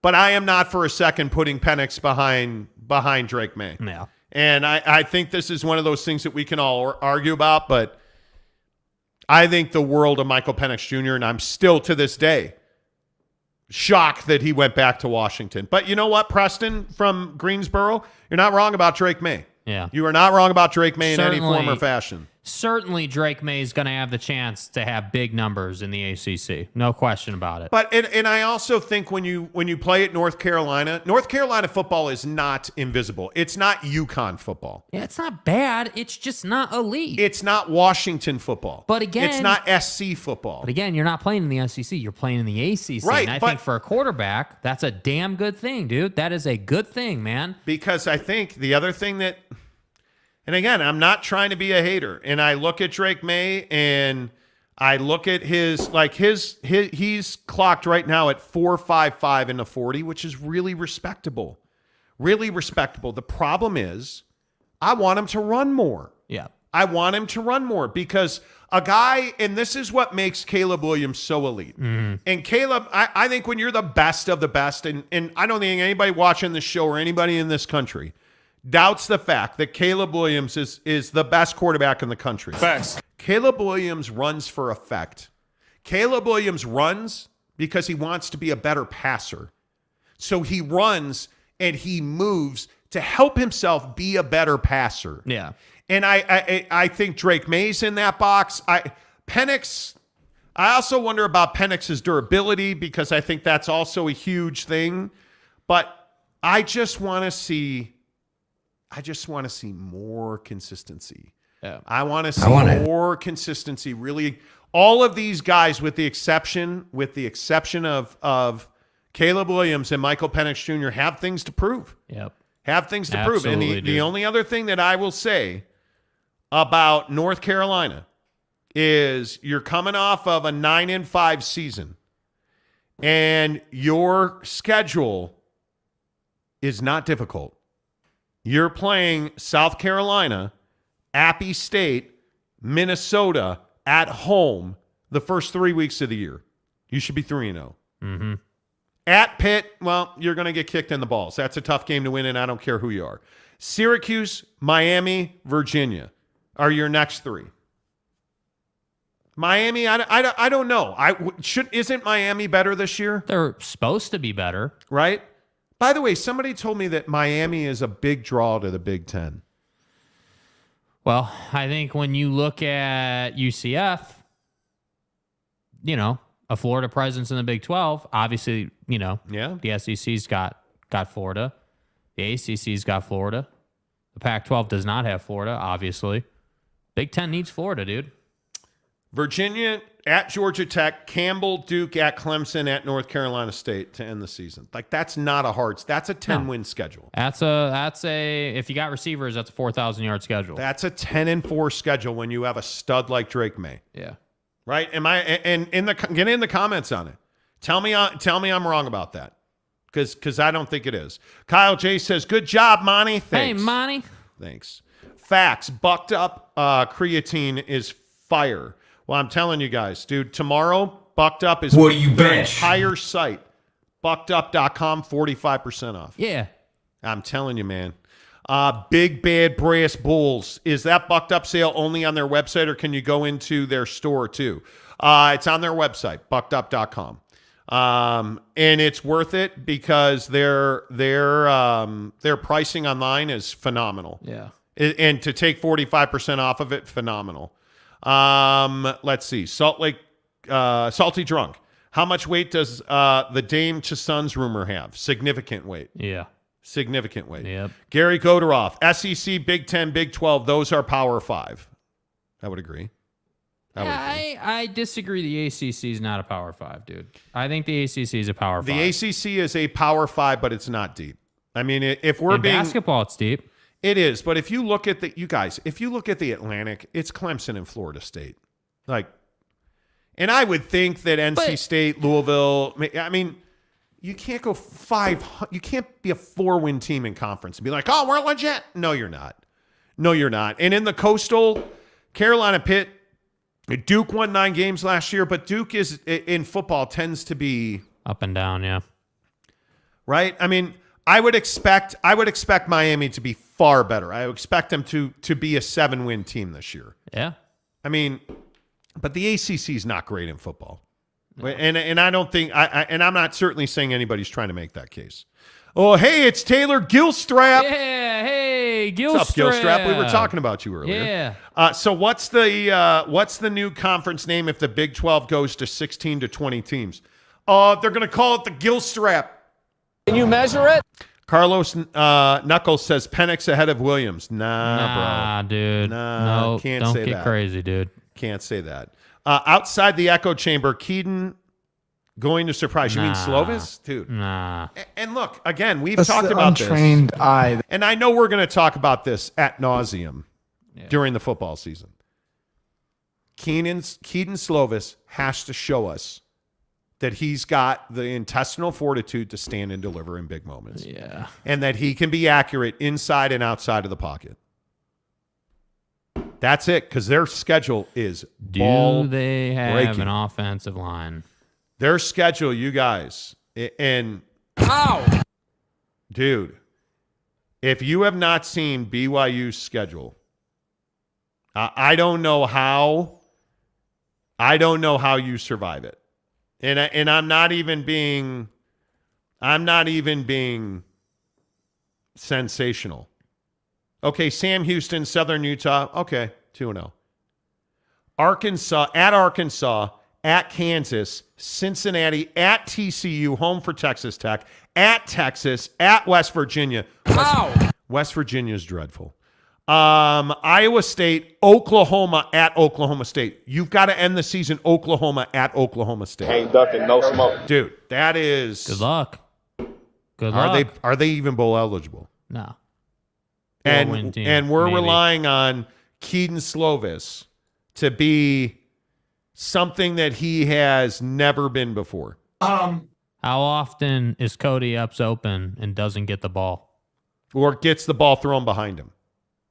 Because Cody Epps, again, and I know we're going to talk about Cody a lot on this show. I'm a massive Cody Epps believer. Massive. Dude's training his ass off. The guy is an All-American. I'm telling you, waiting to bloom. Does he have a quarterback who can get him the ball? And were they better off? Were they better off with Cade Finnegan being the starting quarterback? I don't know, and I don't think we're ever going to know. Yeah. Could Jacob Conover have been the guy? I don't know. Is that a real question? And now we're never going to know. We're never going to know. Yeah. It's as simple as the that. reality of it. It's as simple as that. I don't think we'll ever know. Carlos says, I doubt Caleb is the best. Michael is durable. Have you seen Caleb Williams play football? There is no doubt. And I'm not even being a dick about it, as I usually am. I'm not even being that dude. You know. Caleb Williams is not close. He's the best quarterback in the... You have to be nice to stupid people. He might be the best football player in the country. I said football. I didn't say quarterback. I said football player. Because he's smart. He's athletic. He is physical. And I think he really enjoys playing quarterback. And, oh, by the way, you may have heard this.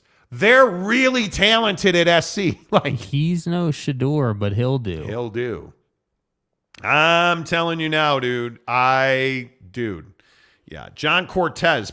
Bo Nix against Texas Tech. Who Oregon ran off that's pressure? We'll find out. Are you a Bo Nix believer? Not really. No. Okay. Nope. So you think it was Dillingham? Yeah, I do. Okay. I think it was a system for sure. For sure. Yeah. Goderoff, what's up? SEC teams just reload. Yeah, they do. Cowboy Country, what's up? I saw the Alamo Bowl last year, and Penix is the real deal. Washington also had a ton of receivers this year. Between NIL money and the prospect of going to the playoffs, that's why Penix came back. Had to be. Yeah. I'm sure he's getting paid.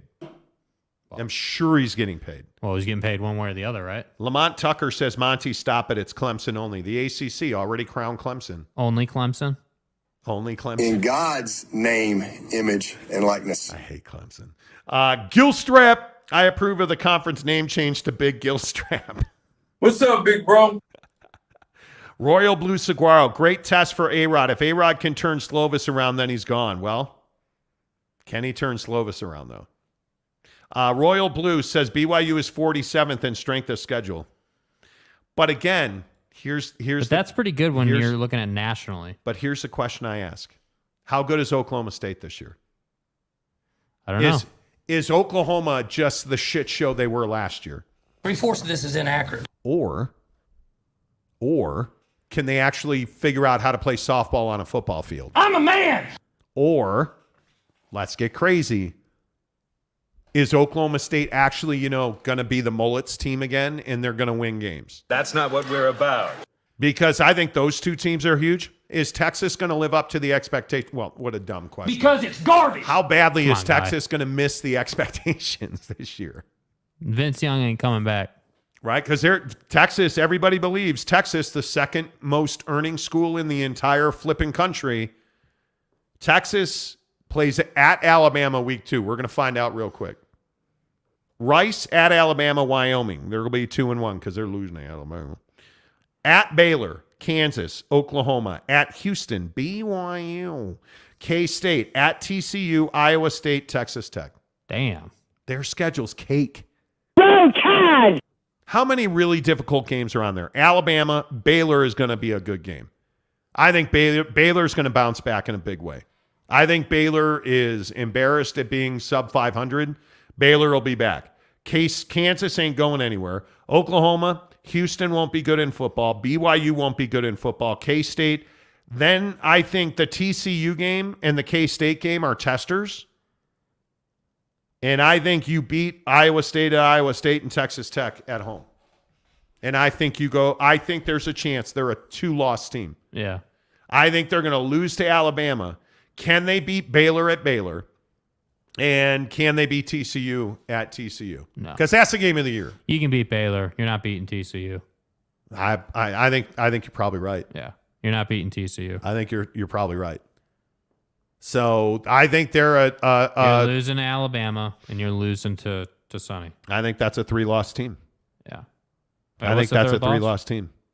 I'm really, really concerned about that Texas Tech game. Yeah, that's always an ass kicker.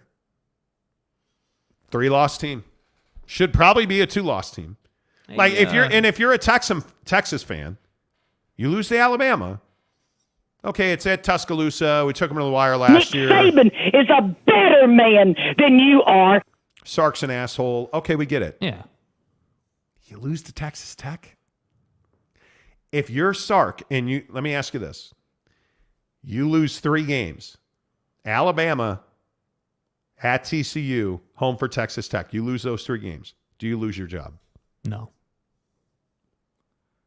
It's a good year. You're not going to the college football playoff. Yeah, you are. No, fuck no. Yeah, you are. No. In the expanded version? That doesn't start. Wait. Now you got me. Am I tripping? Was it 2 years away still?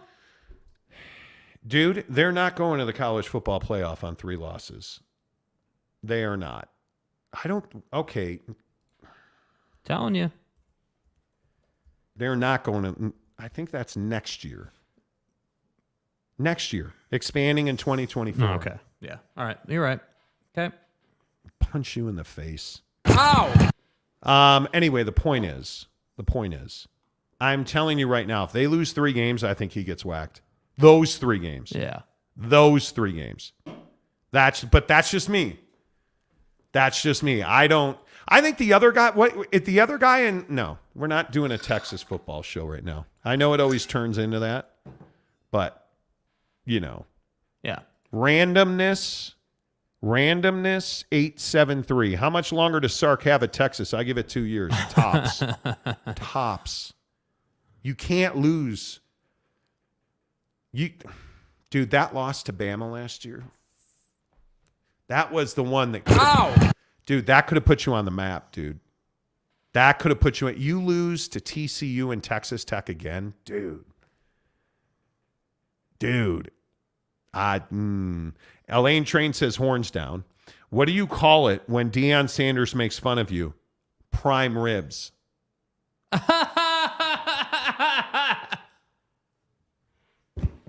Where's the Kawhi laugh? Filling in for somebody. Kyle J. Texas is going to go USC route and throw a ton of money at a big name coach. Well, wasn't he that coach? And by the way, isn't that what every program does now? And they have an amazing coaching staff there. Like, they insulated the stupidity of Steve Sarkisian, and they're still going to lose 3 games. That's what everyone does except West Virginia, right? I mean, West Virginia is never going to change a coach. That's all I'm saying. I just enjoy the ride, Bob. I don't know. And you guys tell me. But I don't know how they go undefeated this season. That would be a stunning. Yeah. That'd be a stunning upset. If Steve Sarkisian in Texas went undefeated, could you guys imagine that? The eye patch says tough crowd if you lose 3 games and get fired, but expectations. Expectations. If you look at the 2022 Texas football, if you look at that schedule and you start to realize they should have been better. They should have been better. You're okay losing 20-19 to Bryce Young. You're okay with that. You're not okay with the 37-34 loss in Lubbock. You're fucking Texas. Garbage. You don't lose to Texas Tech. And you don't lose to Oklahoma State. Because it's garbage. I'm a man. Right? And you don't lose to TCU 2 years in a row when you're going to lose to Tech 2 years in a row. That's not what we're about. All hat. No cattle. And oh, by the way, the Alamo Bowl ain't quite getting it done. Kiss my butt. So I know it's crazy. But if he loses Alabama, TCU, and Texas Tech again, tell me they don't want to fire him. Sure, they already do want to fire Buddy. They will burn DKR to the fucking ground if they lose the right? Like, they will burn that thing to the ground if he loses those 3 games again. Where's the Italian? And tell me I'm wrong. Do you understand the anger and God damn it? Doesn't make you feel responsible. It's Texas. Yeah. They're not. Truck Stop Gumby says cow turd. A cow turd. Gary Goodroff says Jakey 2 holes when he is 60. Does he gain an extra hole? Ow! That would hurt. Callahan says Okie State owns Texas just like K-State owns Oklahoma. Okay. Clayton Keown says no way he gets fired. Watch him. Because they already don't like him. Should have started Manning. Could have blamed it on Manning. But no. Well, you guys made me start good old Arch, and, he was terrible, so. Should have started Cooper Manning. Start any of the Mannings. Cooper, Archie, your mom. Like, dude. Gilstrap says football. Football. I mean, come on, man. It's Texas. We play football out here. The eye patch says Texas was robbed versus. Stop. They were not robbed. It's called Bright. Dude, what are we doing? I mean, what do you mean they were robbed, bro? Stupid ass question. Did you see Bryce Young? You're filling in for somebody. Boom. When a game comes down to a kid making a play, it's LSU going for it in overtime against Alabama. It's fucking Bama. You don't get beat by the officials when it's down to the last play by Bryce Young. It's Alabama. It's Alabama. It's not the officials. You lost to Alabama. You lost to Bryce Young. You didn't lose to the official. You got beat by Bryce Young. The dynasty is not over. That's right, because... No. How dare you? I'm not playing your game today, sir. Kiss my butt. I think I already did. I think I already played your game. Football. Random says TCU is the biggest program in Texas in the last decade. Okay, the comment's already disqualified because it says program. I don't know what a program is. Yeah, I don't know what a program is. So, as far as I'm concerned, you're that team up north right now, okay? It's funny watching Jake pad while he finds the drop. Yeah. Exactly. Hey. Dude, he's got over 200 drops on that thing. No. It's like 600 now. Is it really? Oh, yeah. We just entered page 19 yesterday. Venice Parade. Good luck. Yeah, when's parade? Tom Dean. We're into the third hour. Monty's not supposed to rant. Yeah. Can you... Son of a... It's fucking Alabama. It is, but that's my point. I love when people are like, oh, the officials stole it. Fuck no. It's Alabama. Go play intramurals, brother. Dude. You want to complain about the officials? Go play intramurals. Go play intramurals, brother. Right? It's Alabama. It's Bryce Young, by the way. Bryce Young's a better man than you are. Nick Saban is a better man than you are. And by the way, this is Texas. This is what they do every year. They're the Dallas Cowboys of college football, bro. Oh, bro, the horns look really good this year. I was in the store getting some Natty Light, and the cashier was talking to his manager, and he was saying that Ewers is going to have a career year.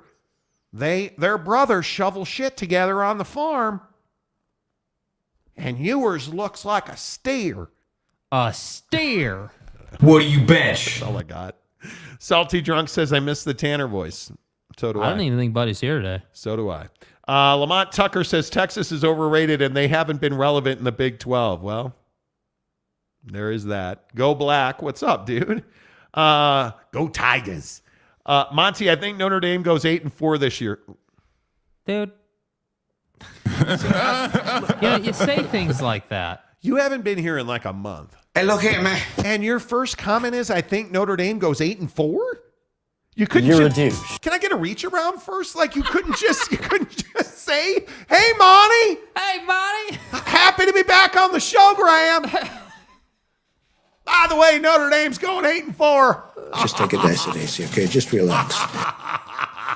Couldn't at least, go full Bob Kraft with it before, you made the Notre Dame comment? Couldn't roll in with hey, Monty, Drew Pine's going to be an All-American at ASU. That would have been better than, hey, Monty, looks like Notre Dame's going 8-4. I mean, you couldn't have rolled out the old washcloth routine before you gave that straight pipe job with that comment? Come on, dude. Come on, bro. How dare you? Dude, we don't talk Notre Dame on this show for this exact reason. Come on now. Football. We don't. We're not gonna. I'm not doing it. Kyle A says, how about them Golden Knights? Won the Stanley Cup. By the way, real quick before we get to the NBA, here on the Monty program. Hey, Monty. Did you guys realize what happened last night when the Golden Knights won the Stanley Cup? Bonnie, please. We're officially in a dead period. Damn it. We ain't got no football. Damn it. We ain't got no hoops. Damn it. We ain't got no frozen pucks. Damn it. No basketball, no football, no hockey. But we do got them Ford Mustangs. We got NASCAR. We got base. No, we don't. No.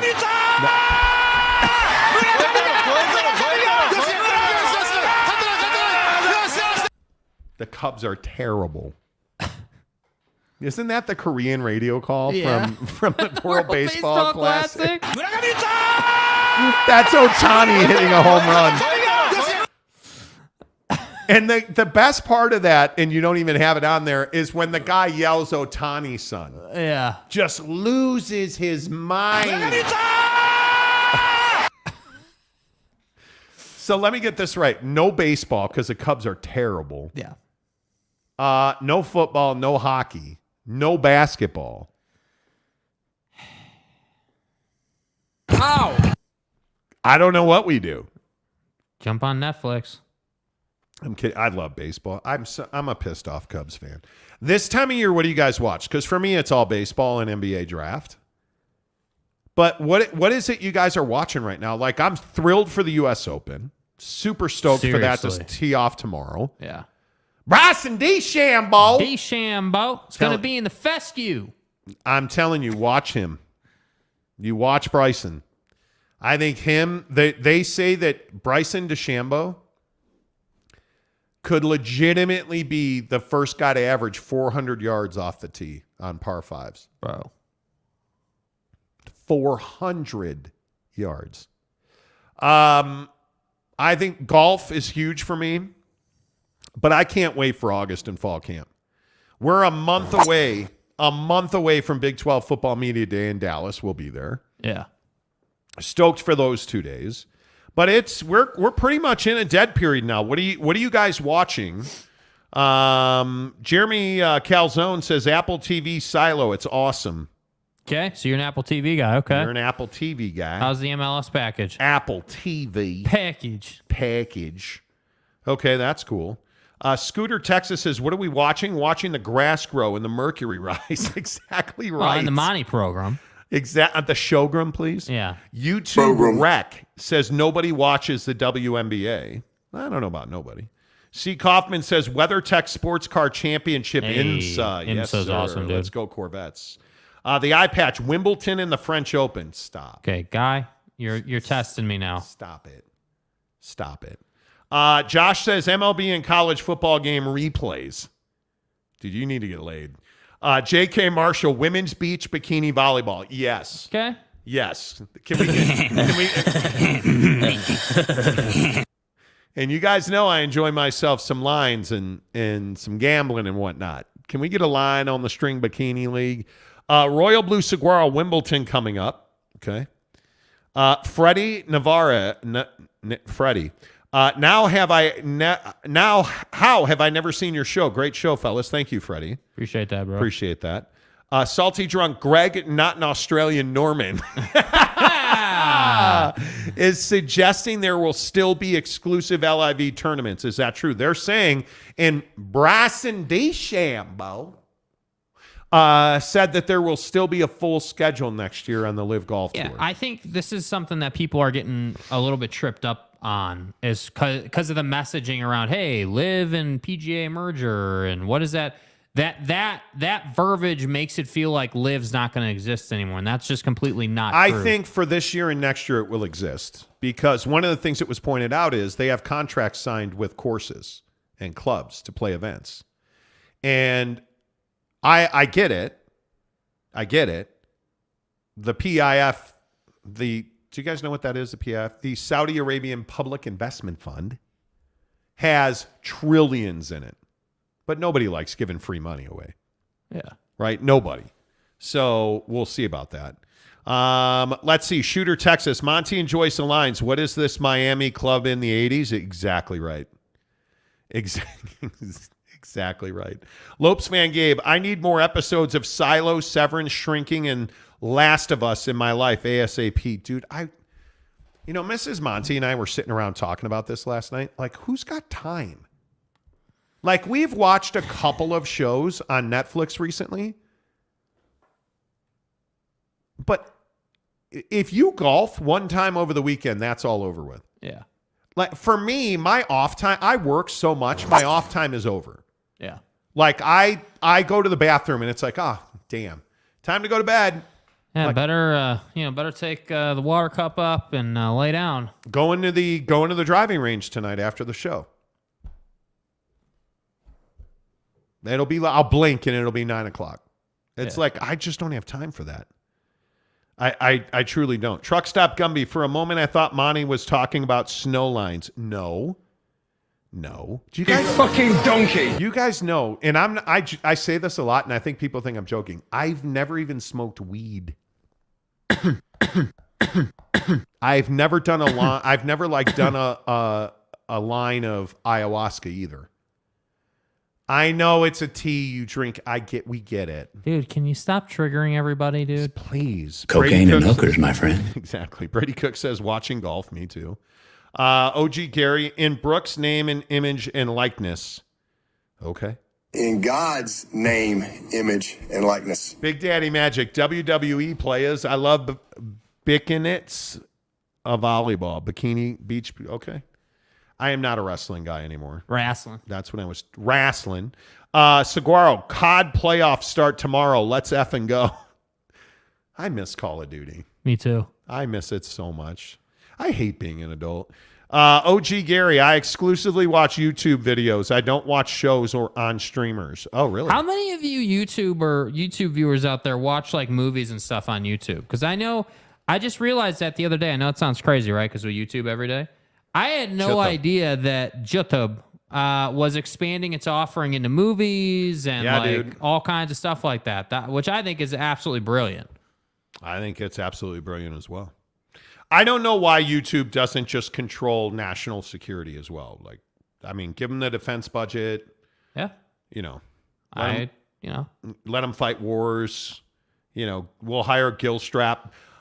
Who's coordinating the Western Front? Sir, yes, sir. General Gilstrap, sir.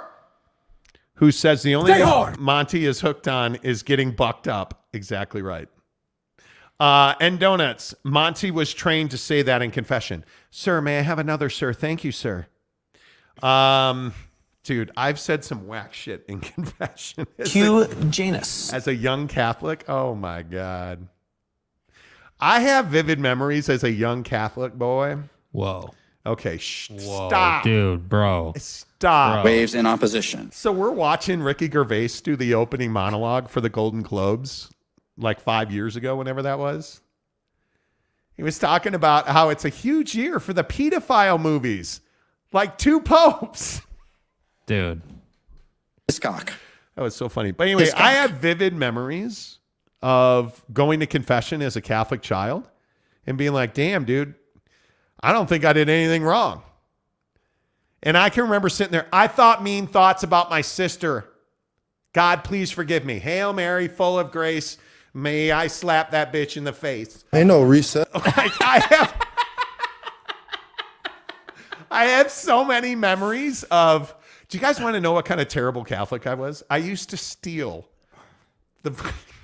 I should not. Look, LeAngelo, relax. I should not say this out loud. I used to steal the body of Christ because I was hungry.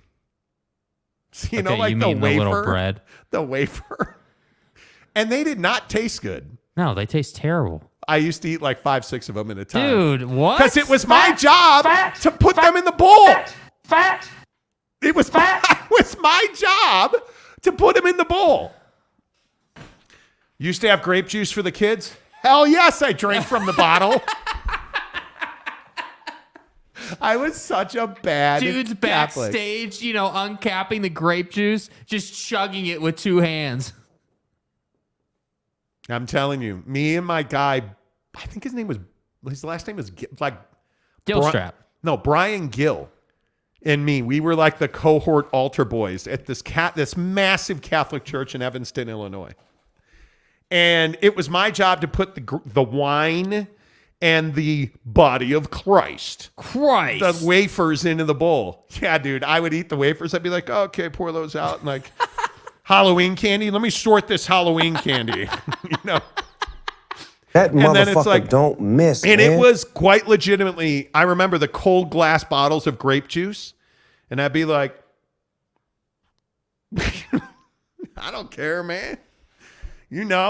I need the blood of Christ in me. Yeah. I was such a bad Catholic. Oh, my God. Oh, my God. I was a terrible Catholic. Tom Dean says Monty 2 hands. Dude, double fisting with the body of Christ. OG Gary says Christ cookies. Yeah. Absolutely. Clint Mose, this is why PAC doesn't add religious schools. Hey.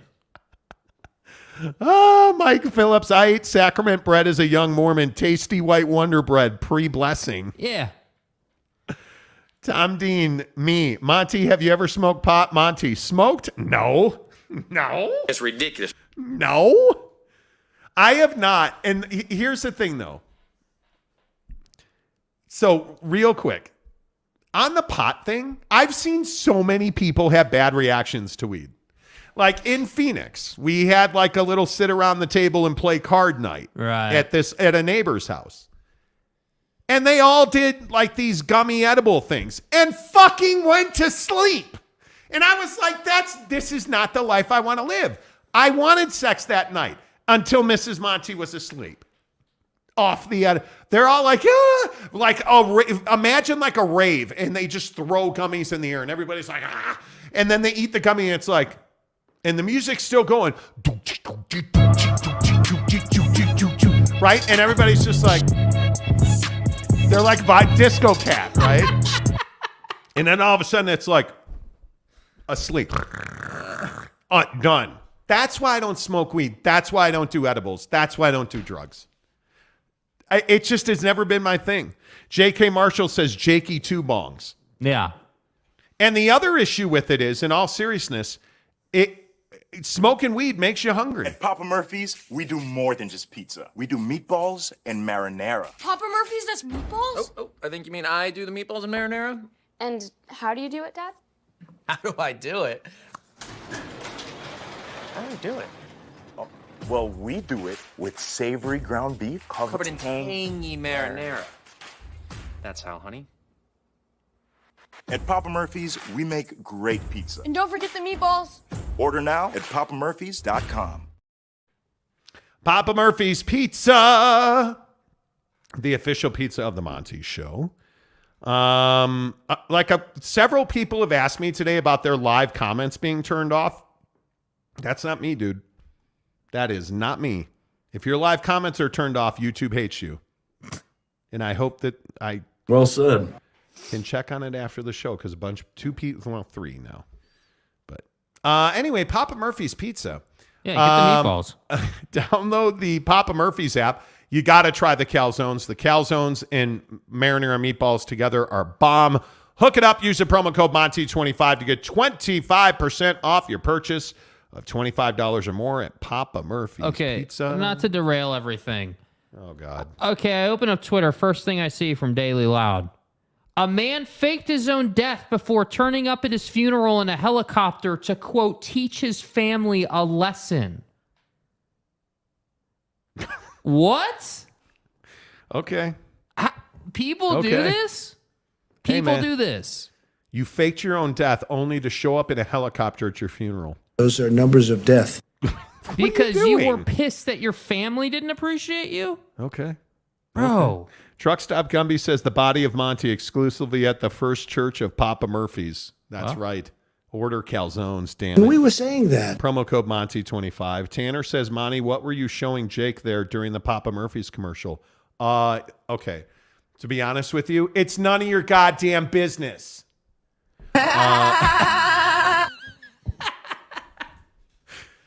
Capazzo, Papa Murphy's is the bomb. Yes, it is. It is. Yes, it is. Papa Murphy's is the bomb. Absolutely it is. Love having those guys on board. Love the fact that you guys use Monty 25. What's the matter? What's Your wrong? phone is tripping lately, My bro. phone is, you know what? It's because Tim Cook wants me to buy a new Yeah, iPhone. we're like 4 generations behind now or whatever it is. Because the phone hasn't been worth it. Yeah. Spangler says, how on earth has someone never smoked weed?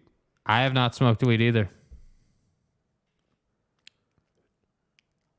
I've had a contact high. Never smoked it myself. Did you guys see the story of the woman knocking on the coffin at her own funeral? No. What? No. I did not see that. Tom Dean says, Papa Murphy's new Body of Christ calzones. That's exactly right. Yeah, that actually happened a lot, Jake. People fake their deaths a lot to get all their family together. No, do they really? Truck Stop Gumby says new phone time. Indeed. Heidi Ho, gang. Hi, Katie Raider. Pew. Good to see you. Capazzo says it's not hard not to smoke weed. Just ask William Jefferson Clinton. I did not inhale on her dress. I'm going to say this again. Mike Chase, I have never done any type of drugs or alcohol. That's impressive. Let's not go that far. Yeah, I got lit my 21st birthday, so you know.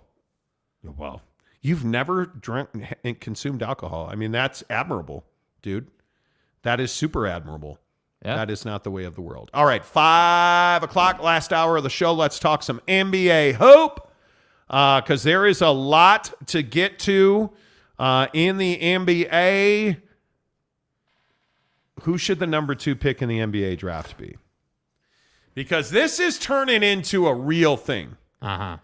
Now, I know that a lot of people are like, oh, dude, Victor Wham Bam in your mama. Victor's the way. Victor's the way, bro. Victor's the way. Right? I think that's done. I think number 1, San Antonio. Victor's the way. And somebody should write this down because this is my mock draft right up in here. San Antonio's taking Victor Wembanyama in your mama. Yeah. Number 2, I think Scoot Henderson goes to Charlotte because I think LaMelo Ball as a 2 guard is a far better option than as a point guard. It gives him more freedom. It gives him more weaponry. And look, man, I think that when you look at Brandon Miller, I think he's a lovely fit as a shooting forward, as a 3-4 guy. 6'9", 200 pounds, great size, great length. I think he shoots the 3 really well. I think he's a great fit in Portland. I think Scoot Henderson's number 2. We have heard, our NBA guys have been telling us this week that, holy cow, his workouts have been stellar. Apparently, Scoot Henderson has really worked on his release to give himself more consistency. And apparently, his body has been transformed. And the guy looks like an absolute machine. Tank. And he has really impressed people around the NBA. Jake, I think Scoot Henderson goes number 2. Yeah, and I think Scoot's a good fit in Charlotte. Like you said, I think LaMelo, first of all, the Ball brothers have a bad reputation now. I mean, with the Lonzo situation and people thinking that he's never going to play again, and LaMelo suffering from some injuries. So if you're Charlotte, you need a reliable point guard. You do, absolutely. And I think Scoot Henderson has shown everybody that he's willing to put the time in. He's willing to build his body and do those things. And I think that's great to see. So for me, I agree. It's VW1 and it's Scoot 2. I think Brandon Miller is a really interesting one because I agree. His length applies to the NBA game. No question about it.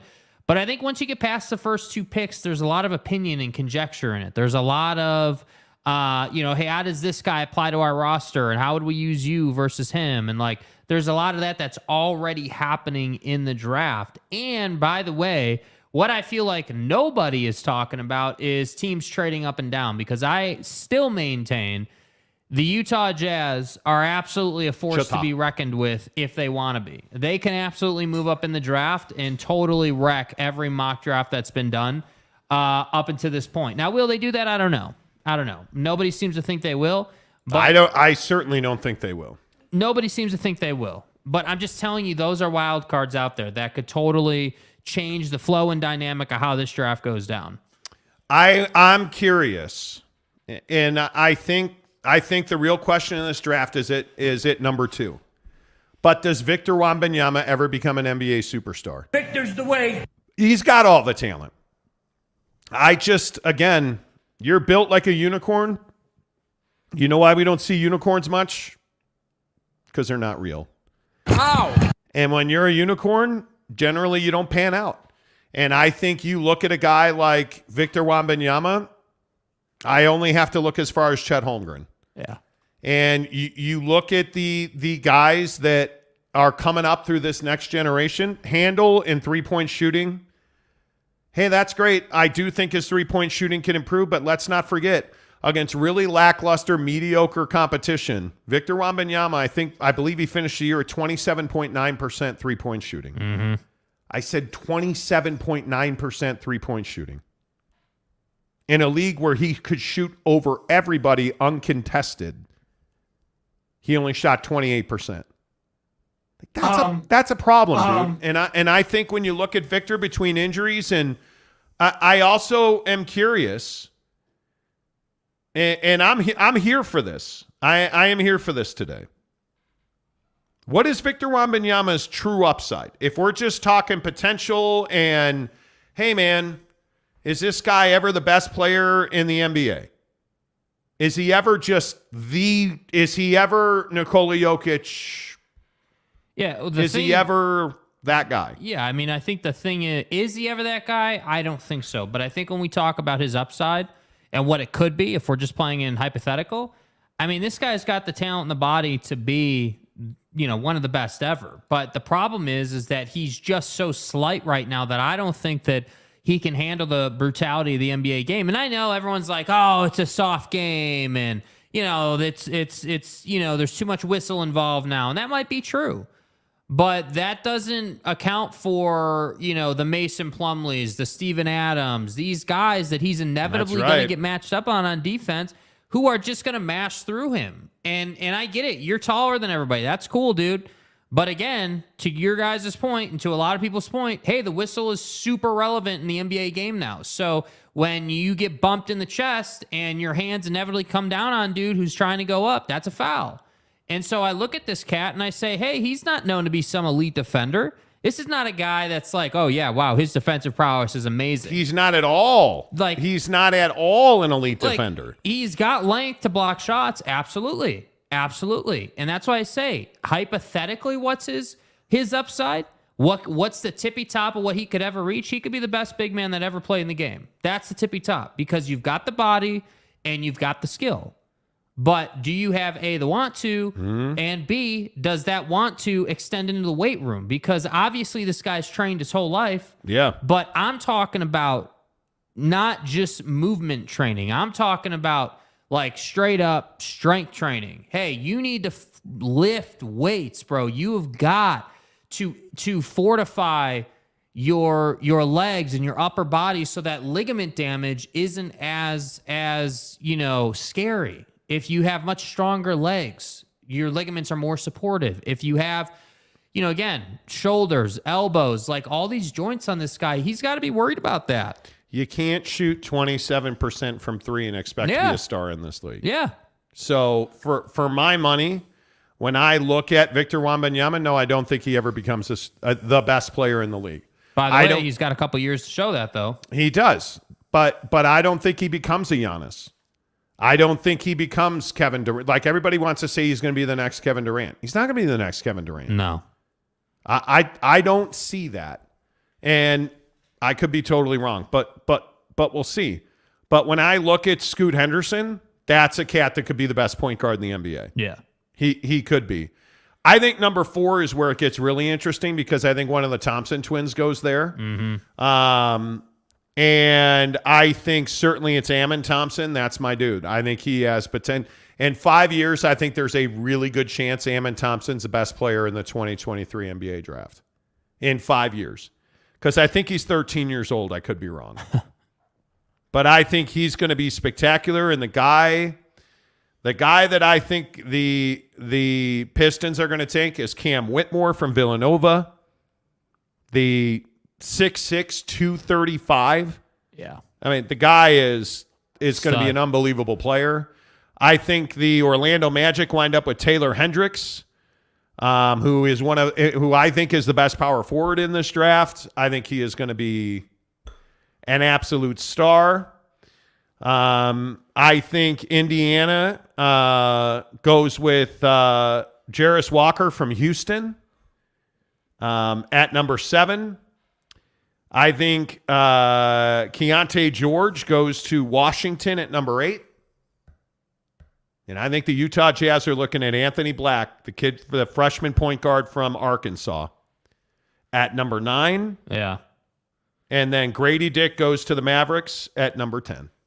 Yeah.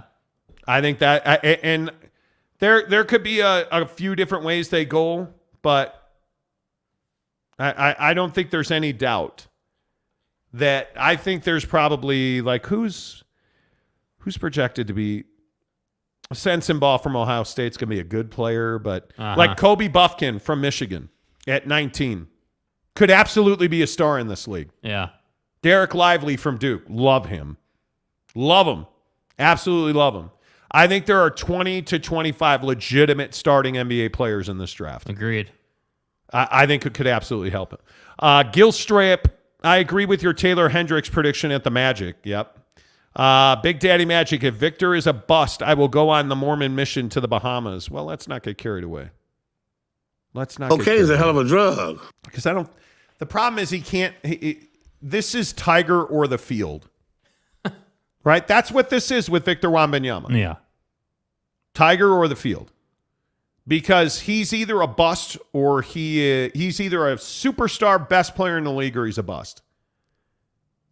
And if he's a 20.5 rebound guy that shoots 30% from three, he's a bust. Victor's the way. He's a bust. Yeah. A guy scoring 20 points a night in the NBA is a bust. Because he is supposedly LeBron James waiting to happen. And 20 a night, 20 and 10 should be easy for him, man. That should be easy work. And it's not fair. I'm not telling you it's fair, but life is not fair. You want the money and the adulation? Expectations come with that. Expectations come with that. And when people, you know what? When people wind up getting hurt, you should probably call the advocates. I was involved in a hit-and-run accident. My chiropractor recommended me to the advocates. They completely took care of everything. Now that my case has been settled, I feel like I can go back to my normal life, all thanks to the advocates. You know, it's funny, she said something there about normal life. That's what the advocates are about. When you think about the advocates, and you've been in a car accident, you've been in a hit and run, you got hurt at work today, and let's say that you had a serious car accident, you're injured. In that moment, what would peace of mind mean to you? In that moment, what would the calm of knowing that you have the very best on your side mean to you? Find out. Call the advocates. That's what I always tell everybody. You don't need the advocates today, maybe. Hopefully never. Percentages are not on your side. And you should call the advocates, theadvocates.com.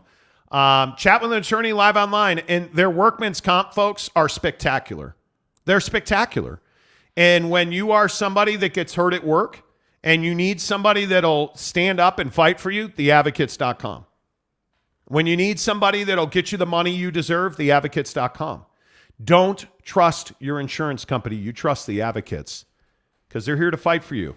And they're not going to ask you to reach into your pocket because you don't pay the advocates unless and until they win your case at theadvocates.com. All right. Derek says construction work. They're not signing a deal that's undervalues them. It could be next year. What is lovely construction work saying today? Yeah, I don't know. And I don't care. Let's see. Tanner Plummer says, why was the lawyer in that commercial wearing a sweatshirt underneath his suit? Because he wants to. Big Daddy Magic, give Victor 5 years and he will own the NBA. I hope you're right. Victor's the way. I hope you're right. Spangler, picking Grady Dick in the top 10 would be a colossal mistake. Somebody tell Danny Ainge that because I know they love him. They absolutely love him. K. Nurin says Victor equals Sean Bradley. Oh, no. Victor Wembanyama is far more talented. His skill set is just deeper and different than Sean Bradley. Yeah. He is not a center. He has openly talked about the fact he will not play 5. He will not play the center. He's just different. Brady Cook. Who do the Jazz go after in free agency? Well, it's funny you bring that up. Did you guys hear the Bradley Beal story today? That Bradley Beal and the Washington Wizards have agreed that should the likely scenario become reality that the Wizards are rebuilding, that the two will work together to find a new home for one of the only ironclad no trade clause in the contract for Bradley Beal. You know, ironclad. And I think he's a tremendous fit on this team. Can you imagine this team with Walker Kessler at the 5, Lauri Markkanen at the 4, and Bradley Beal at the 3? Can you imagine that as your front line? It's tough. That would be tough, bro. Amazing. That is tough, bro. That would be amazing. And then it takes a lot more pressure off your point guard, whoever that might be. I think your myriad of options at the 2. Yeah, that's why Anthony Black makes a lot of sense in the draft. You go out and get Bradley Beal, then you got Anthony Black bringing it up. Colin Sexton coming off the bench. Can you imagine Walker at the 5, Laurie at the 4, and Brad Beal at the 3? See, that's a foundation right there. That is a foundation of greatness. I mean, yeah, no, I completely agree, and I think Bradley Beal is the guy, the scorer that this team's needed for a while. Yeah, I think that Brad, and stop saying Bradley. It's Brad Beal. Oh, sorry, Brad. Sorry, Mike. Sorry, Mike. It's Michael. Mike Malone. Michael. You guys remember that? They were, I can't remember who was interviewing him. They were like, so Mike, let's talk about your team. And he's like, yeah, let's do that. But it's Michael, thanks. Like, ooh. If you felt these balls. Sorry about that, Giancarlo Stanton. Remember when it was Mike Stanton? Yeah. You don't. Yeah, I do. Do you really? Yeah. Okay. Yeah, it's Giancarlo. In Florida. Florida. It's exactly right. It's exactly right. Like it is. Yeah, I think it's ridiculous. It's going to be interesting. Mitchell, not Mitch. Exactly. But if you look at this roster and you ask yourself, well, you know, what happens when you lose Talon Horton Tucker and Rudy Gay? And I know he's the center of the future, but Damian Jones. The center of the future, we got our guy. Yeah. No, you didn't. But if you think about what this roster looks like, and you look at the guys that are legitimately on this team, yeah, and you say to yourself, hey, you know, Lauri Markkanen's making 17, Collins making 17, Ochai's making 4, Walker's making 3. Like, those are the guys you're married to. Chris Dunn's a guy that should be here, in my opinion. Luka Samanic, I think, has shown you he belongs. You know. But you practically have, I mean, on paper, I think you have $45 million. But you practically have $60 million. Yeah. You can do what you want to do. And you could absolutely do that. Tanner says, Jazz getting Bradley Beal the first step to a championship? Could be. Spangler, watching Sean Bradley play literally made me nervous. Seriously.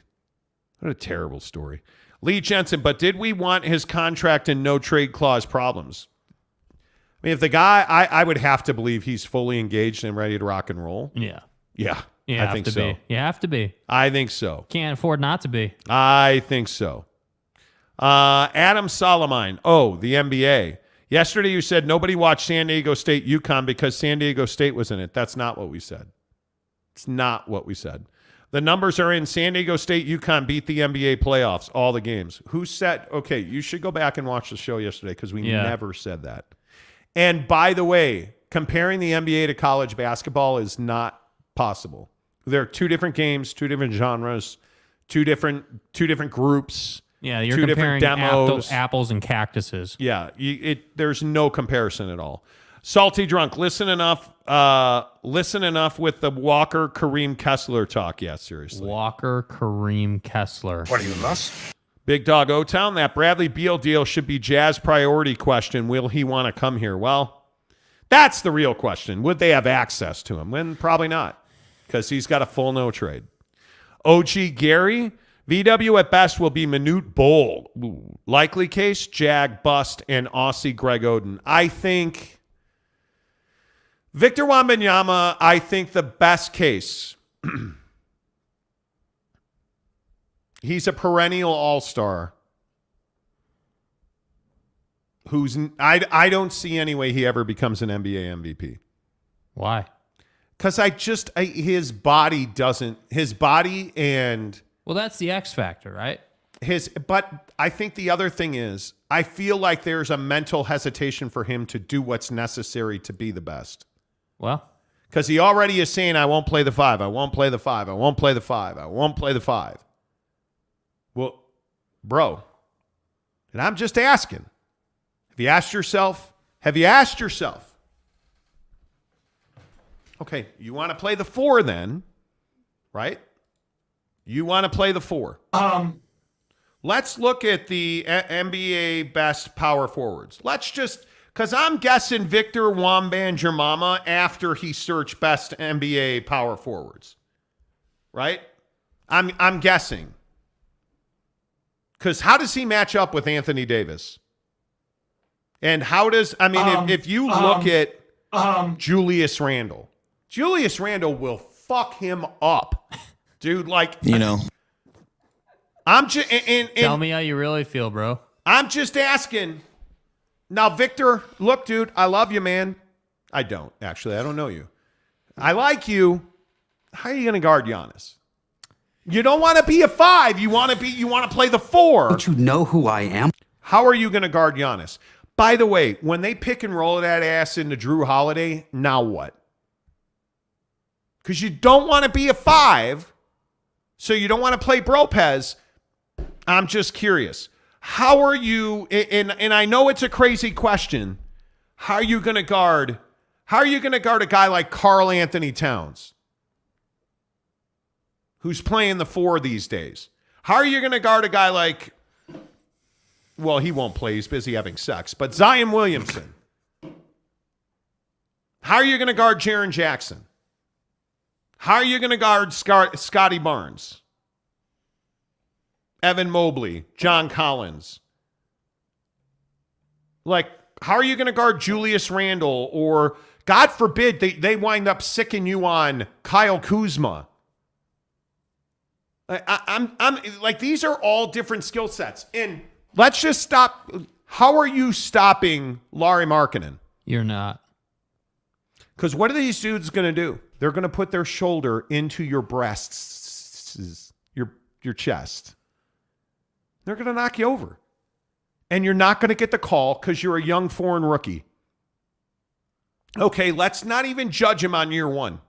Year 2. A year from now, if you put on body muscle, like significant muscle, and I don't know about significant, but I think muscle, yeah. I mean, these are the real questions. Like, okay, you don't want to be a 5. Those are the power forwards in this league. And don't forget, he's not playing Summer League, allegedly. And you want to be the best player ever, and just explain to me how that's possible. Yeah. Ron Nolan says Monty F-bombs are 7 today. Great. Could be. K. Nuren, Victor needs 50 pounds of muscle before he can become a star. 50 pounds of muscle on that guy he looks like the Incredible Hulk. I think 20 pounds, though. Certainly. Sure. Keaton Critchlow, VW, Embiid versus VW. Good Lord. And I think this is what guys like VW don't think about. In France, they were scared of you. In the NBA, they're targeting you. It's just simple truth. In France, they were scared of you. You were hunting in France. Now you're the hunted. And if you're not going to match up with them, they're going to pick and roll you into that matchup. Yeah, it's not up to you.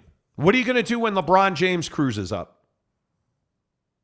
Like, I just don't know how he rationalizes this. At his size, with his long-ass legs, and he can't shoot the 3 right now. And maybe, hey, look, I understand the kid is like 14 years old. I totally understand it. Maybe once them balls drop, maybe you can play in the... I'm kidding. You're 19 years old. Yeah. And you're a giraffe running around out there, dude. It's a tough way to make a living. And Victor Wembanyama is going to have to switch his mentality. Instead of doing what's best for you, do what's best for the team. Concept you and your sticky fingers probably find hard to grasp. Because that's what's for you. Yeah, well. Gilstrap, as a Thunder fan, oh, fuck, here we go. I'm curious, what's your take and thought on OKC Thunder this coming season? Gilstrap, I liked you a lot more before you rolled out the as a Thunder fan take. Are you a Thunder fan, or are you just saying that because you're actually a cock, not a Thunder fan? Well, I mean, just looking at their depth chart, the biggest problem they have is Lugenstort. Yeah. Because I actually think he's a block. He's not a help. And he's making $15 million. Which doesn't seem like a lot, but for Buddy, it is. And he's got $49 million guaranteed remaining. Riddle me this, Gil Strap. Is Chet Holmgren healthy all year, and is he developed? Because if he is, Chet Holmgren standing next to Josh Giddey terrifies me. Yeah, it does. And that's not even with Kenrick and Jalen. And I think their development timeline is faster than Houston's, for sure. Oh, my God. Yeah. They should be a mid-table Western Conference team. Yeah. And if they're not, how quickly can they trade Shai Gilgeous-Alexander? Yeah, I think you still got 2 seasons of him there, dude. I think you got time there. He starts his new contract this year making $33.3. Yeah. You're going to be on a short leash. If they do not win, and I think they would, there's no way, all things being equal, if Jalen, Josh, and Chet are healthy with Shai Gilgeous-Alexander, how is that not like a 4 or 5 team in the West? Agreed. Because Chet is actually a guy that I'd pay real money for. 21 years old. Dude. That is a Kevin Durant frame. That's a Kevin Durant frame. And he's shown he can play that game. He's shown he's on the bounce. So we'll see. I mean, I'm curious. I'm curious what happens to him. K. Nurin says Monty needs a swear jar. I probably do. Dude, why are you guys obsessing on this? Like, what? Like, why do we care? I'll never curse again. Fine. Jerks. Amen, Gilstrap. Salty Drunk says, here we go. Them dudes ain't going to be able to guard Victor either. Oh, please. Oh, really? There's significant tape of Victor not being able to operate with his back to the basket. And in this league, in the NBA, if you can't operate with your back to the basket, you're not going to score. At the 4, and if he plays and let's surmise he plays a 3-4, right? He'll be that 3-4 guy. At the 3-4, the defense is at a very high level. Even LeBron today is a really good defender now. Yeah. So the 3-4, and that's what people don't consider. Well, they won't be able to guard him. Okay, well, he's not just going to jump over dudes. Are you really telling me he's just going to jump over Giannis? Are you really telling me he's just going to jump over Julius Randle, who's all elbows? But think about guys like Jason Tatum, bro. The 6'10" wing player in this league. Yeah, if you're playing, if we're thinking he's a 3.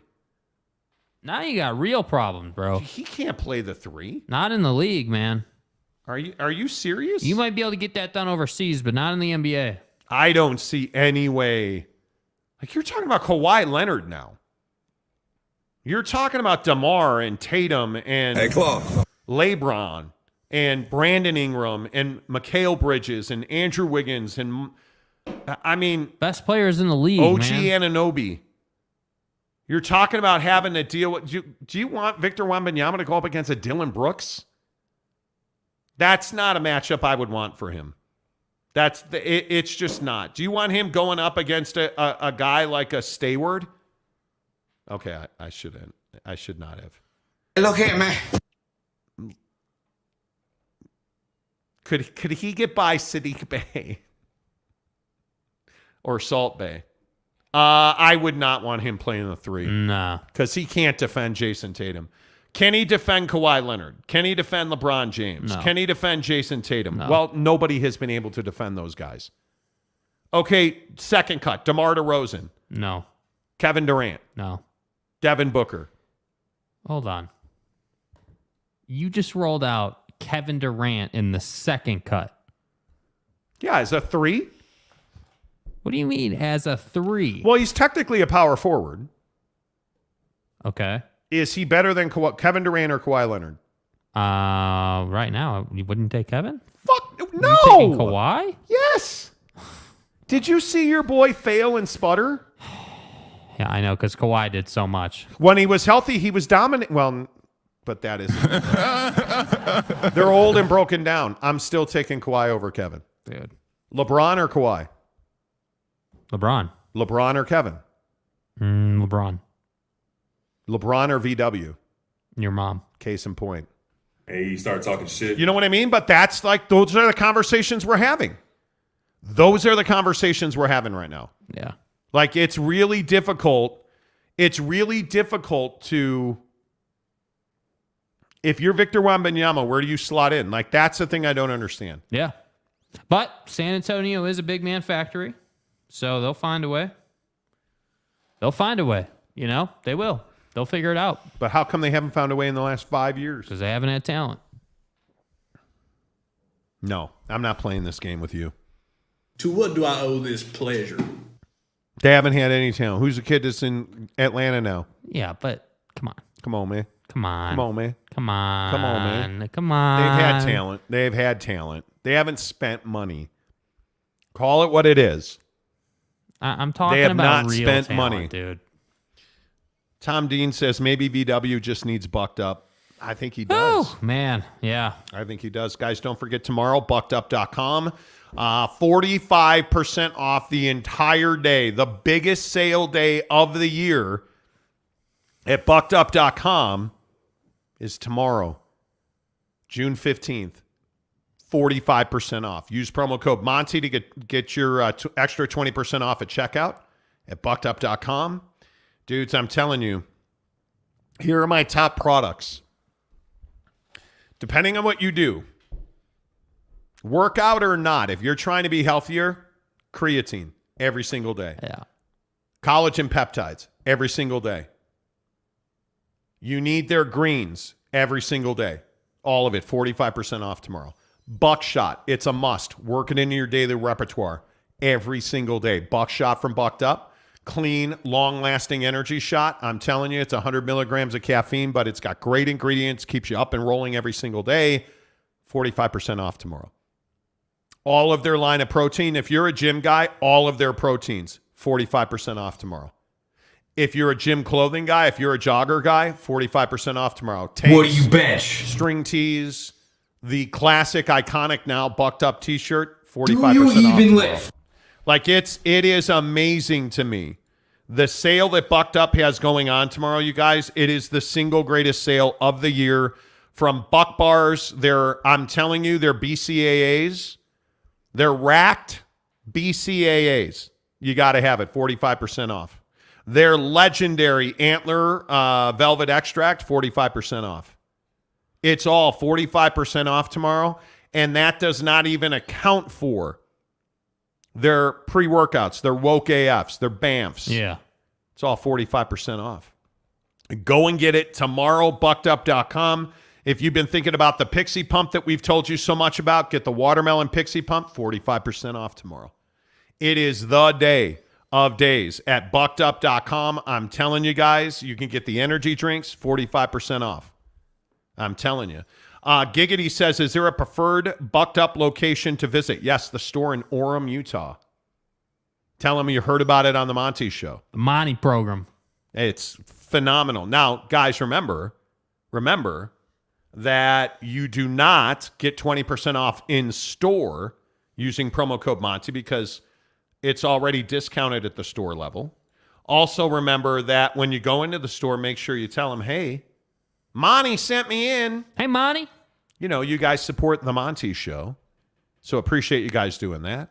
Tanner says, so on Monday I had the Miami Bucked Up, and my expectations for it were really high. Overall, it was good, but it was a little sour, but that's just me. Yeah, a little sour. The Miami Bucked Up was sour. Yeah, I don't know what you... I'm not sure what part of that is sour. I don't know. You got a different palate than me, dude. You know. Capazzo says the Bucked Up store in the Jeezy is great. Dude, yes, Capazzo, have you been to Super Chicks yet? Yeah, Capazzo, have you been to Super Chicks yet? If you live in St. George, go to Super Chicks, man. That's one of the best Super Chicks in the chain. Yeah.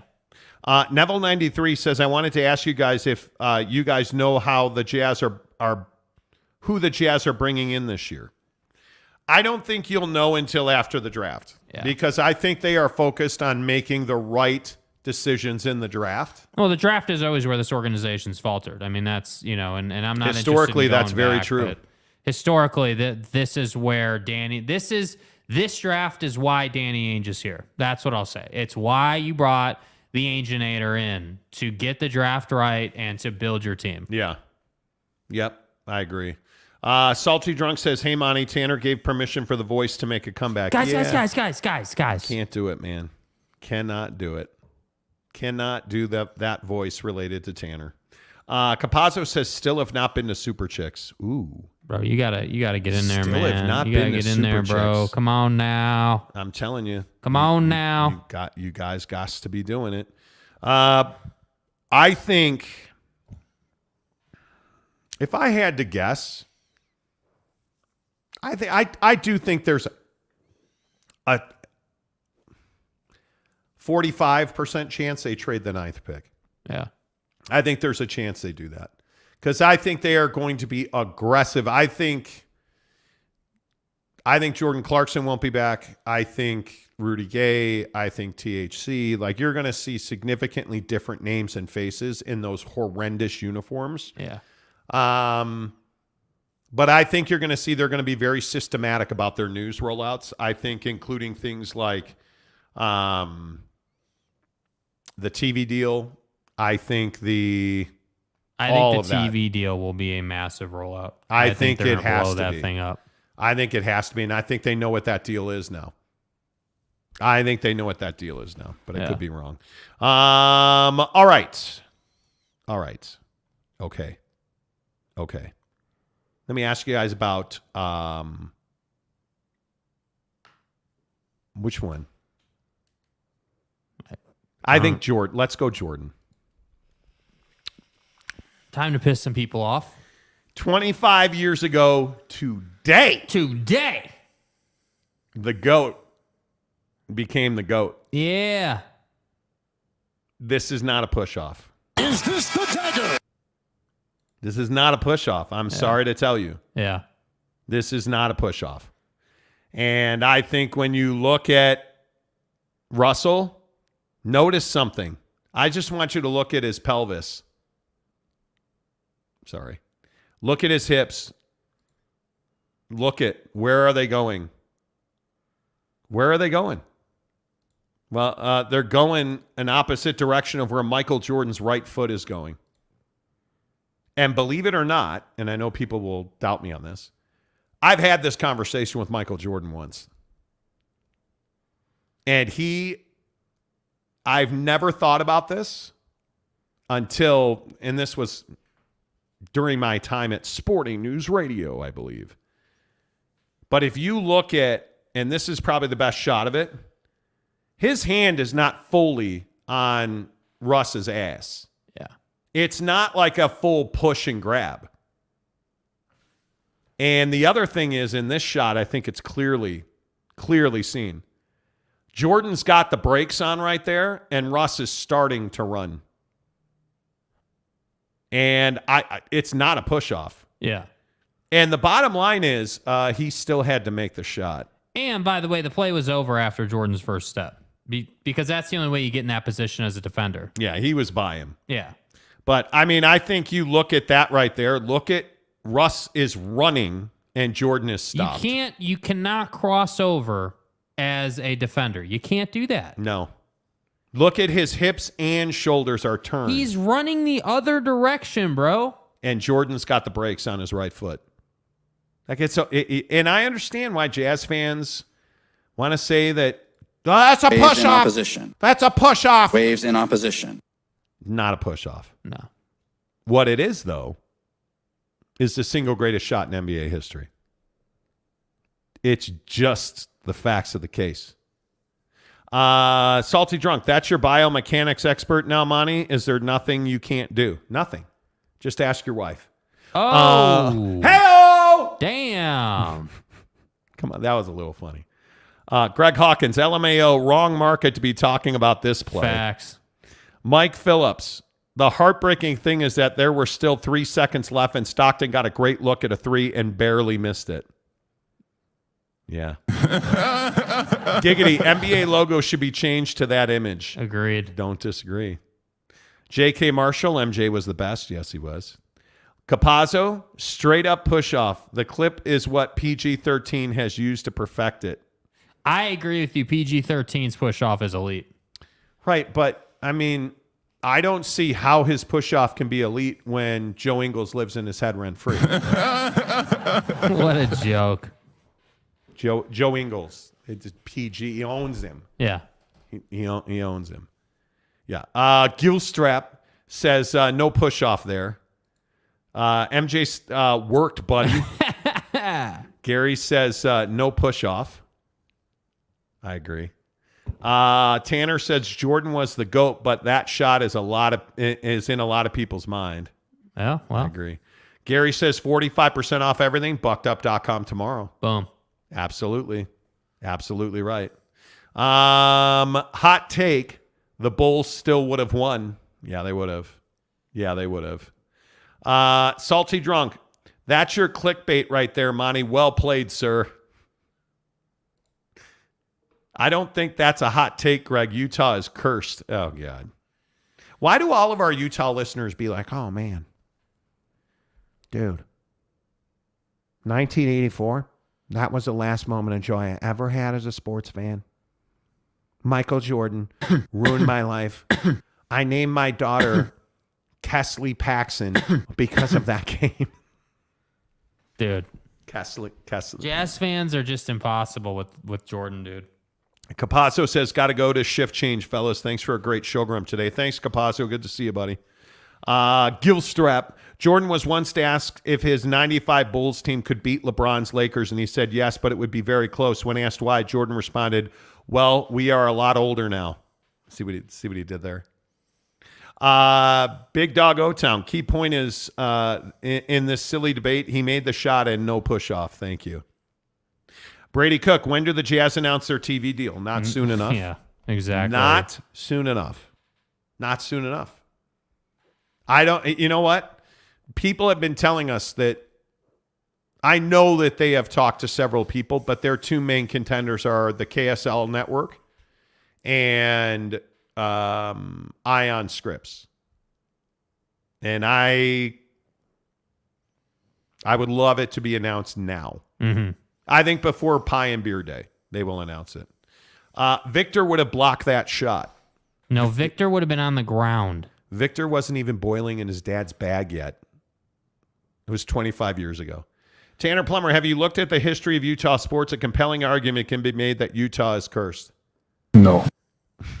No. Tom Schultz, caught your Cincinnati Bearcats take. You're clueless. Yeah, I'm stupid. I'm not very smart. No, nobody's arguing. You like how dude has never been in here before, and he just rolls in randomly with a hey, yeah, your Cincinnati take sucks. All right, thanks, man. Thanks. Hey, you're stupid. On to Cincinnati.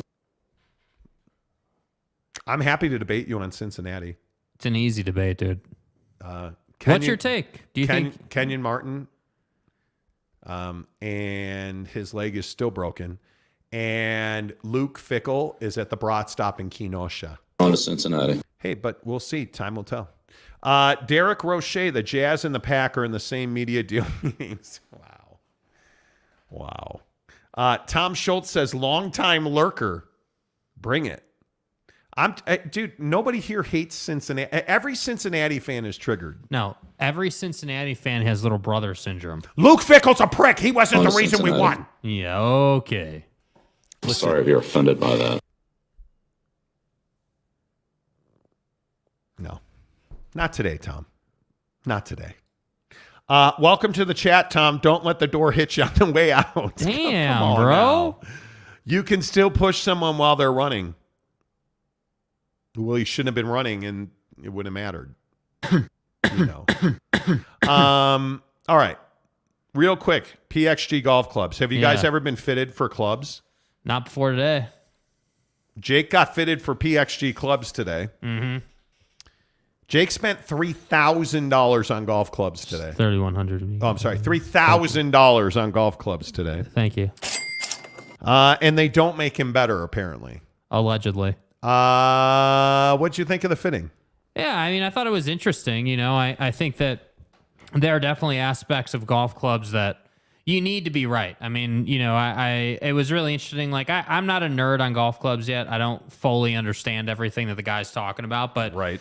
But, you know, like when he's like, hey, here's a regular shaft, here's an extra stiff or regular or stiff or whatever it is, the different settings. Like, he's like, yeah, this one's better for you because you're a little bit stronger, you swing a little bit harder than most people, so the club needs to keep up with you. Like, I was like, all right, that makes some sense, and you can feel the difference. And again, because I'm not good at golf yet, like giving me a certain type of club is not going to fix my slice on my driver. I didn't understand why he kept giving you the super stiff rod. Yeah, I have no idea, bro. I'm not really sure what that was about, but we'll review that. Hiscock. So Jake gets his clubs, and it's my turn to step up because I needed some wedges. Hiscock.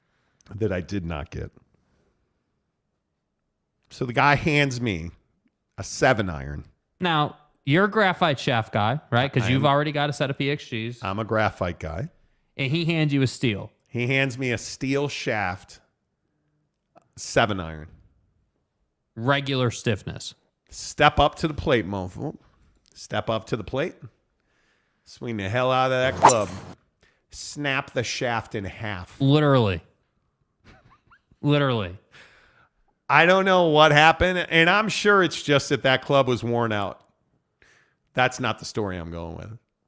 It was awesome to go down there. He's in South County, and grabbed the club, swung it as hard as I could, and snapped that shaft in half. A steel shaft snapped in half. You're welcome, boys. Ding. I do what I can do for you to live vicariously through me. And yeah, it was awesome. But it was fun, It was fun. I think that, the thing. So when we first got clubs, you got your PXGs, and then I got a $300 set off Amazon. And we did that intentionally because we wanted to see the difference, and there's obviously a quality difference. But I think the thing that you don't consider as a new golfer is like the quality of the grip on your clubs, which absolutely torches my hands on a regular basis. Like, you think about, the size of the club face, like all these different little settings and things that you can tweak on a golf club, and you put those together and ultimately it helps you a little bit. Now again, it's not, you can't fix being a crap golfer. You can't fix, the club's not going to fix, like for me, slicing my woods and drivers. That's not, the club's not fixing that. That's just impossible. But I do think that it's worth it if you're going to golf regularly, and we golf regularly. If you're golfing 3-4 times a week, I do think it is proper to go get fitted, because like for you, we were talking to our guy Garrett at PXG, and he was talking about the fact that there's a big misconception that everyone thinks, oh, well, really tall guys need longer golf clubs, right? Because you're taller, so you need a longer club. But that's actually not true for every single tall guy. A lot of taller people have longer arms, so it makes up for the difference, right? Because your arms are longer, you're still going to be able to use a regular club. So it was just fascinating hearing him talk about all these different things. I mean, this guy is a guru with building clubs and understanding this and that. It was almost like an information overload, but it was fun. It was fun. Yep. Tom says, playing SEC teams in NY6 Bowls, we won't be ready. Bro, you lost to the 3 teams that mattered on your schedule last year. Yeah, dude. You lost to the 3 best teams you played. Like, why do you want to fight this? Last year, you lost to Arkansas, UCF, Tulane, and Louisville. The 3 best teams that you play, the 4 best teams in your bowl game.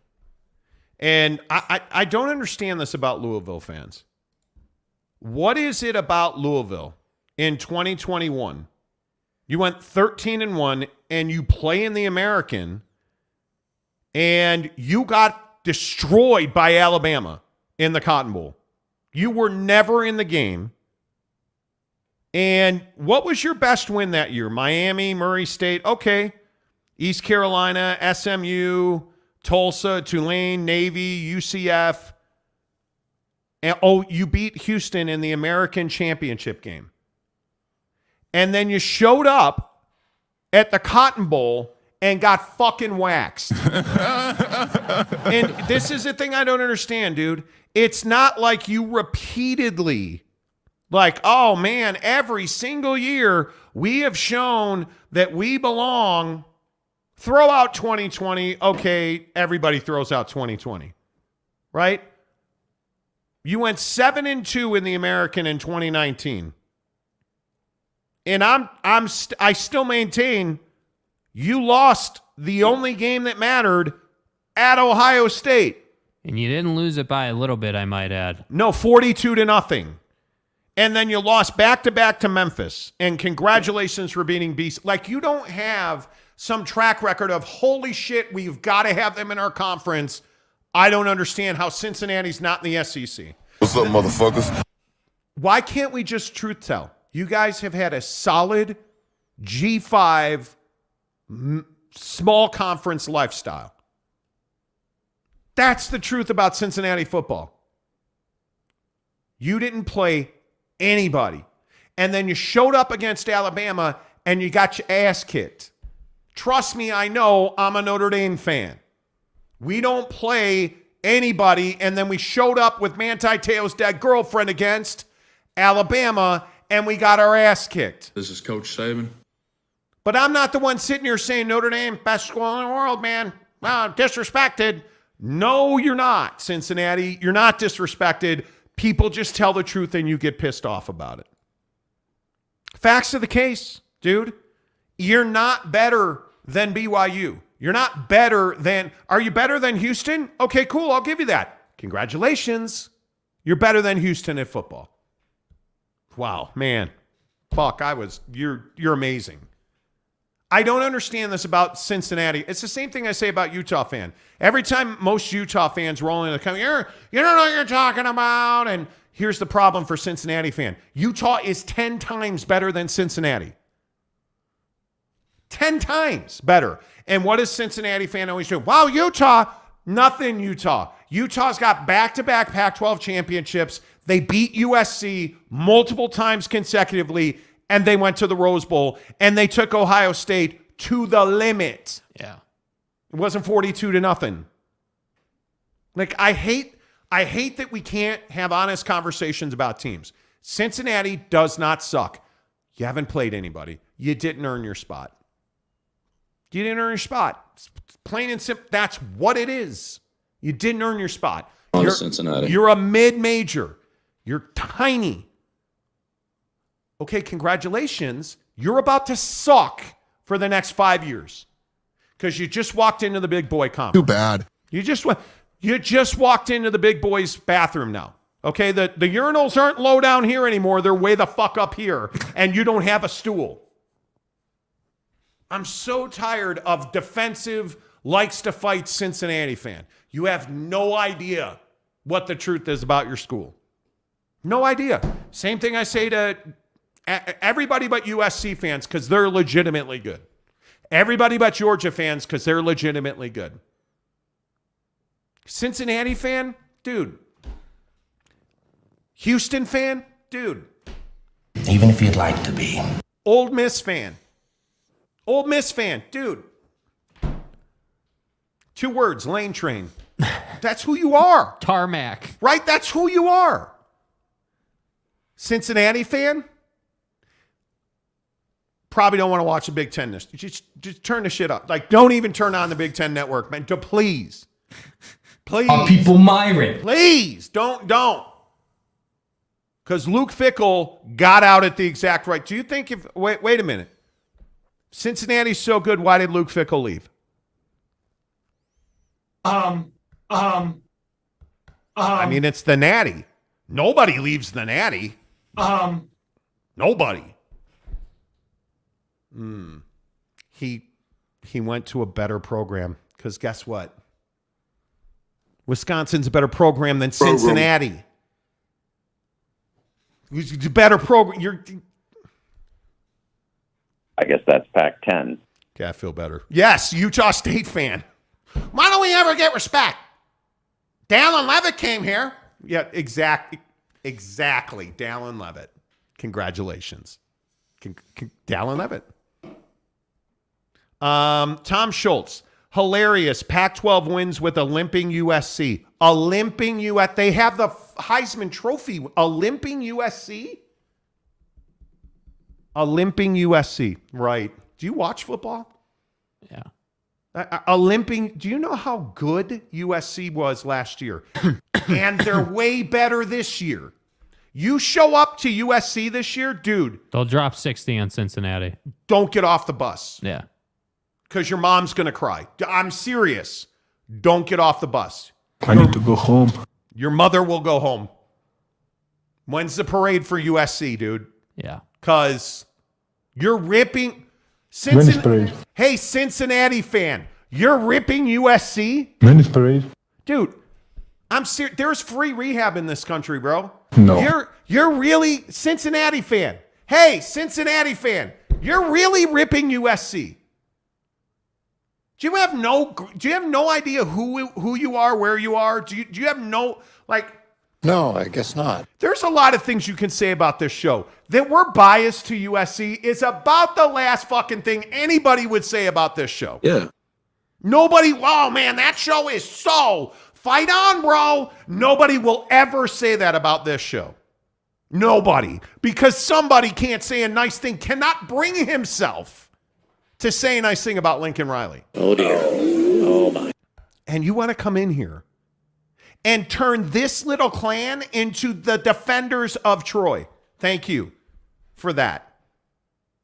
45K enrollment, so clueless. Who cares? Who cares? What is that? Why do we care about? What does that have to do with Cincinnati football being mid? What is okay? Cool. Who cares? Who cares? It drives me. And Utah State fan is the perfect example of this. Oh, Aggie tears, bro. Logan smells like shit, but we still win football games. Actually, you don't. You don't. So wait, let me get this right. You don't. Let me get this right. You're rolling out a stat about Cincinnati having 45,000 people enrolling in their school. USC's got 44,000, and that was in 2016. And you're at 45,000, and you can't win football games. So what do you mean? What does 45 have to do with you winning or losing football games, dude? Tom Schultz. UC won with some coach named Brian Kelly. Mark D'Antonio, who both left for better schools. Hey. What a loser. He went to Notre Dame, and now he's at LSU. Family. By the way, again, your mom's going to cry. He actually beat Alabama. Cincinnati did not. Guy, you're making me. You ain't breaking me. You're making me. They both left for better jobs, as did Luke Fickell, who's... Maybe your mom didn't go to heaven. I don't think she did. Like, dude, you're making me. You're not breaking me. Oh, my God. And, dude, I like the argument. Let's see. Tom Schultz, did he leave for Utah, BYU, Oregon State, and Washington State? Who cares? What does that have to do? What does that have to do with the price of bratwurst in Madison, Wisconsin? Like, what does that have to do with anything? Who cares? I'm not talking about BYU, Utah, or Oregon State. You're not getting around the fact that Utah's a better program than Cincinnati. By the way, Oregon State beat Oregon at home last year. Oregon State's a better program than Cincinnati. Oh, my God. Absolutely. You're so finished. Name the destination jobs. Notre Dame and LSU. Next. Any questions? Your hero, Brian Kelly, left for Notre Dame and LSU. Destination jobs. I'm going to say those are destination jobs. By the way, Luke Fickell bailed on that air he left Cincinnati for Madison, Wisconsin. Do you know how much Madison sucks? Do you know how... mean, look, it's no Utah, but it'll do. Do you know how bad Madison, Wisconsin is? Do you guy, you're hurting. Dude, you're killing yourself here, man. Like, I just feel like I am sitting here repeatedly kicking you in the dick. Like over and over and over and over. Hiscock. Mom, where are the destination jobs? Notre Dame and LSU and apparently Madison, Wisconsin. Guy. Brother, dude, I don't know what to tell you here. Like, this is, like, I don't know why you want to fight this fight, bro. And I'm just curious. What team in the Big 12 do you think Cincinnati's beating? What team is it? Because you better say UCF. Oh, they beat you already. You better say BYU or Houston. Because other than that, and I have no. Yeah, Greg, the University of Cincinnati. Yeah, you know. Hey, who's giving the commencement speech this year? Cincinnati. At Cincinnati. Oh, Pete Rose. Pete Rose. What's wrong? Barry Larkin was busy? I could go on and on naming illustrious Cincinnati luminaries. Hey, man, what about Concepcion? I love the conversation, guy, Tom. Like, I don't even know. It's not personal. It's just Cincinnati sucks. It's not personal. Dude. Well, that's true. Can beat mighty Iowa State. I'm warning you. See, like, and this is the shit that I don't understand why people do this. Look, Guy, have you paid attention to Iowa State at all? Or I think what you literally just did here, and I could be wrong. How have we not had a Travis Kelce reference yet? I could be wrong. But what I think you did here is you're like, okay, holy shit. Where was, in 2022, who was the worst team in the Big 12? Hey, Iowa State sucks. They were 4-8. Did you look at their previous schedules? Because it's not like they were 7-6 2 years ago. 2019, like, that's a team that can play some people. So I mean, they beat Texas. Yeah, I listen, man. I hope Cincinnati runs the table, and you come back on the show and you're like, "Oh, hey, fat ass, you were totally wrong." I hope that happens. It's never gonna. Want to bet a ribeye steak with Teddy Wayman? I mean, Tom Schultz. Hope to grab a beer next trip to SLC, bro. I'll help you with your game. I need help with my game. I need help with my game. Mike Smith, sorry, you guys do make it personal when you defend Utah and BYU no matter who. What show are you talking? Yeah, what are you talking about, dude? God. What show are you talking Utah's about? better than Cincinnati.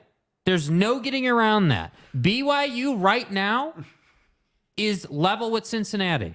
They are. Cincinnati may beat BYU. BYU may beat Cincinnati. I don't know, bro. Right?